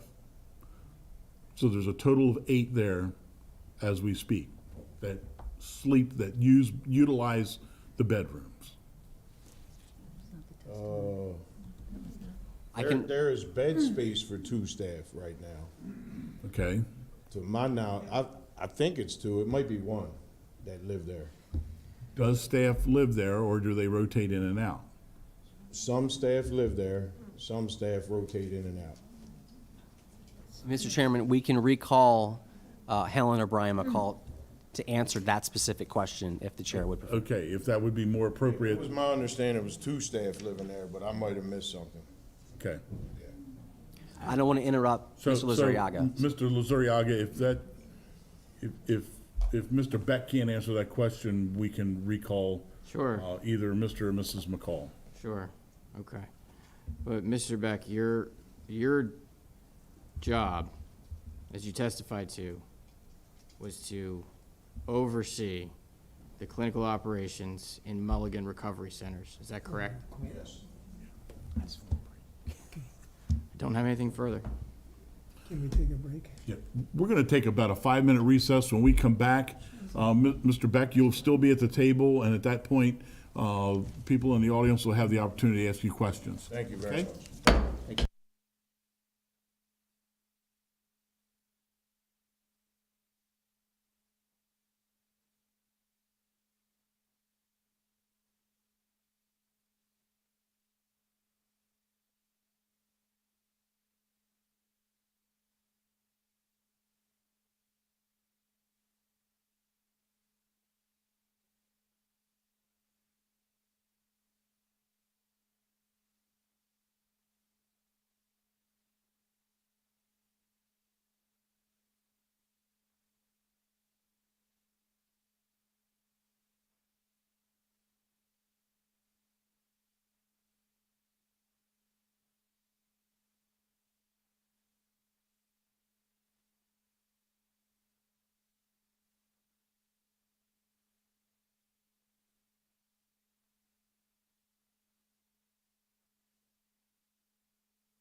Not to me. Not to me. We're going to call the BZA meeting back to order, and Mr. Beck, it's now your turn to answer questions from anyone in the audience. And again, I want to remind you, ask questions of Mr. Beck, of his testimony. You'll have the opportunity to provide your own testimony later. So anyone have any questions of Mr. Beck? Name, address, occupation, and spell for the record your last name. Absolutely. Brian Clendaniel, Clendaniel, 834 Fairfield Avenue, and my occupation is information technology. So, Mr. Beck, you were talking about the licensing process, and you mentioned a good neighbor standard. What is the criteria for the good neighbor standard? That we do not disrupt the neighborhood and that we build supportive relations with the neighborhood.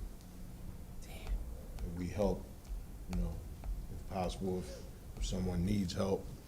We recognize if it snows, we'll have people assisting with snow removal, things like that. Okay. And then where we left off before, just one question. So if this is approved to go to 10 beds, and you were talking about your staffing, does that mean that once you go to 10 beds, then you would have no staffing on site? No, sir. What that means, we are required to have 24-hour staffing at all times. That would just mean that there would be no staffing living on site, that all staff would have to come to the residents to work, as opposed to some of the staff that live there now. That answer your question? Yes, so right now, with the 8-bed capacity, and even though there's an 8-bed capacity, you have staff that also live there, that sleep there, so that makes the capacity past the 8, right? Well, the 8 beds is per the fire marshal for the client, for the clientele. You're also allotted the ability to have staff living there too. It doesn't specify that on the state licensure. That's only for the bed space for the clientele. Okay. Yes, sir. All right, thank you. Thank you, sir. Anyone have any other questions of Mr. Beck's testimony? Board members, questions of Mr. Beck's testimony? No.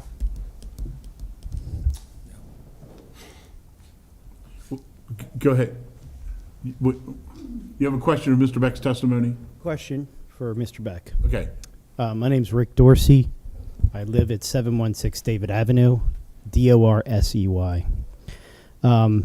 You had talked about good neighbor, being a good neighbor. Would it be fair to say that maybe someone over the last almost year now should have reached out to the neighborhood before just a month ago and maybe talk to everybody? I'll leave that question.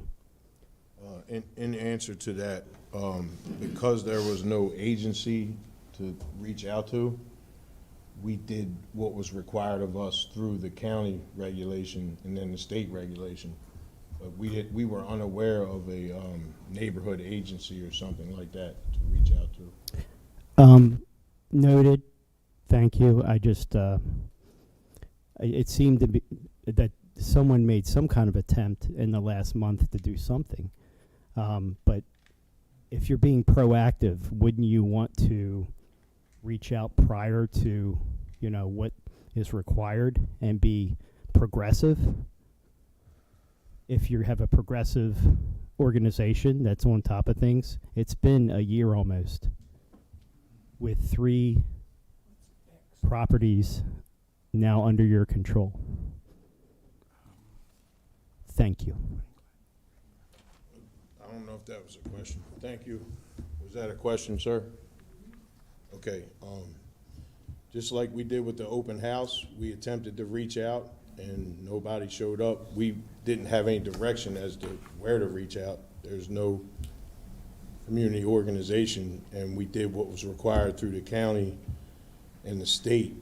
But I would say based off this hearing, you know, our hope is to strengthen the relationship with the community, and I know mine is. I would have to talk to the rest of the partners, but we definitely would love to strengthen the relationship and be supportive. And if there is some type of irresponsibility, to take a look at that and act accordingly, just to actually, you know in my heart that we are being a good neighbor in the community. And I mean that with all sincerity, to the point I'll give anybody here my phone number if they'd like it in this hearing, to let me know if they see something going on that's, you know, out of order of what should be happening in a neighborhood. Anyone else in the audience have any questions of Mr. Beck's testimony? Board members, Ms. Ford Mount. Mr. Beck, what sort of support does Mulligan offer after the clients leave? The outpatient levels of care, starting with that, which also entails the peer support and the clinical support. We still offer the transportation services as needed, you know, and also there's an alumni portion to our program for people that finish the complete treatment, where we help to try to keep them engaged. They're welcome to attend any of the Mulligan events that we have. We encourage them to, and already just off of, I mean, we opened the outpatient doors, I want to say it was October of last year, so about 10 months ago.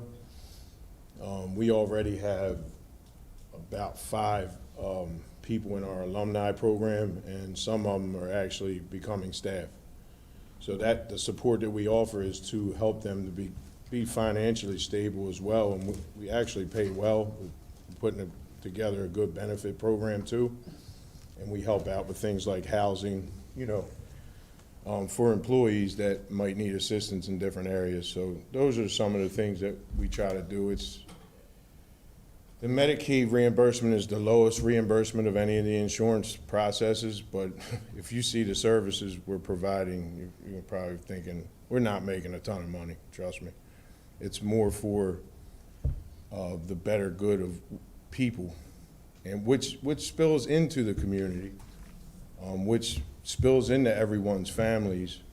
And we truly do want to be transparent with the community, so we're open to that. So I'm hoping from this hearing that, from my perspective, I can't speak for all the owners, but that we do, and I spoke to some of the people in the neighborhood today, that we do become better neighbors, that we do get more visible to you and more reachable, so that if you have concerns or if you see somebody acting up somewhere, trust me, we will not put up with that. So that's our goal, just to continue to get better as people, and not just recovering, because, you know, that stigma goes with that. I'm just mean as people, to get better in life and to do better and to be more helpful. The gift I've been given, for me, my assignment is to help others. I hear somebody sighing or something. That's okay, though. My assignment is to help others. That's, you know, what I'm meant to do, and that's what I live for. I hope that answered the question. Did. Thank you. Board members, any questions? No. Very good. Thank you, Mr. Beck. Thank you. Appreciate everybody. Now, it's 4:32, and I'm going to risk this. You wanted a recall witness to answer one of Mr. Luzuriaga's questions. What was the question, Mr. Luzuriaga? It's been about an hour ago. I think it was how many people actually live at the site now. Staff was not Yeah. living there. Staff change. It was about the staffing, and that's up to you. I mean, It's 4:32. Or is this a starting point for our continuation? I think a starting point for the continuation is good. We're happy to recall Mr. and Mrs. McCall for specific questions regarding occupancy, staffing, or number of individuals in the current property when we reconvene. Unless the board would like an answer to that question now, because it looks I like would. someone might. Okay. like that answer. At 4:32, we're okay? Now It's just- 4:33. I just have one question. You got one? I do Okay. have a question. So Would it be fair if she's recalled to entertain the questions of the board in that regard? So then neither one of us will ask her any questions. that would be fine. If we can cut the lawyers out of the process, that's So always much better. So much better. So much better. So is that Mr. or Mrs. McCall that is the? Let's do Brian McCall. So the applicant would recall Brian McCall for questions from the board. Did he? I asked both. Did you want to ask? Sure. Okay, Ms. Ford Mount. Mr. McCall, do you recall me asking you if staff lived at 829 when you were here? Yes. And what did you say? So at the time, we were talking about the zoning and so when it's assisted living, no, there will be no staff that lives there. Currently, as it stands, there's 6 clients, 6 residents, and 2 staff that lives there. But, and when I asked your wife, were you here when I asked her specifically if staff lived on site? And she said, no, they don't. They come like you would go to work, and they leave like you would go home. But Yeah, so that's- there's the majority of the staff that work at 829 don't live there. So there's 2 staff that do live there currently. When it transitions to the assisted living and we have 10 beds, none of the staff will live there, and we will pay for the housing as Mulligan Recovery Centers for the 2 staff that do live there at a different location, because we want to provide that kind of service to our employees and staff. But what if it's not passed? Then no, it would stay the same. So that 2 staff would stay there, live there, if it doesn't become an assisted living and you don't get 10 beds? Sure. I mean, it would just stay as it is now, and we would continue moving forward. Yep. Can I ask the follow-up? Thank you. Absolutely, yes, I think yes. I get it clear. Yeah, think- I think I do too. Go ahead. So, I'm going to make a statement, and you can tell me if it's true or false. I'm Sure. checking my understanding of this. In the current state, with a bed total count of 8 permittable, by the regulation, you are allowed to have 2 staff live there. Is that correct? Correct. So you could have 10 people in the house, 8 beds, and 2 staff. Is That's that a current. correct statement? Yes. Mr. Snyder, if I could clarify very briefly, the state requirement does not put a cap on the number of staff members who can reside. Now, the occupancy of the building, of course, would, from the fire marshal and from Mr. Voigt's office. So, let me say it again so I get it. So you have a capacity of 8, okay? Resident clients. Today, could you, by your regulations, have 8 patients and 2 staff members, thereby having 10 people reside there overnight? Yes. Yes. However, if you were be granted the 10-bed patient load or census allowed, Correct. that precludes additional people from living there. So you could not be 10 patients or residents or clients and 2 staff residing there. Is that correct? Correct. So if we got granted the assisted living for 10 beds, there would be the space for 10 clients, residents. The 2 staff that are currently residing there would live off-site. Understood. Does that make sense? Okay. So I think And then the rest of this, Mr. Snyder, you did an excellent job of clearing that up. Okay. Any other questions of Mr. McCall while he's there? Okay. Thank you. It's 4:37. We've done consultation after consultation on available dates since we cannot take this hearing into the evening hours. And it appears that it's agreeable to the attorneys and it's agreeable to the 5 sitting board members and the availability of this room to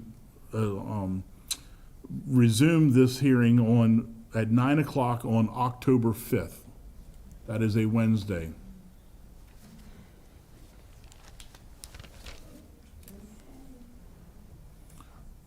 So October 5th, 9 a.m., this room. Okay? Thank you very much for your patience today, and we'll see you all then. Thank you all.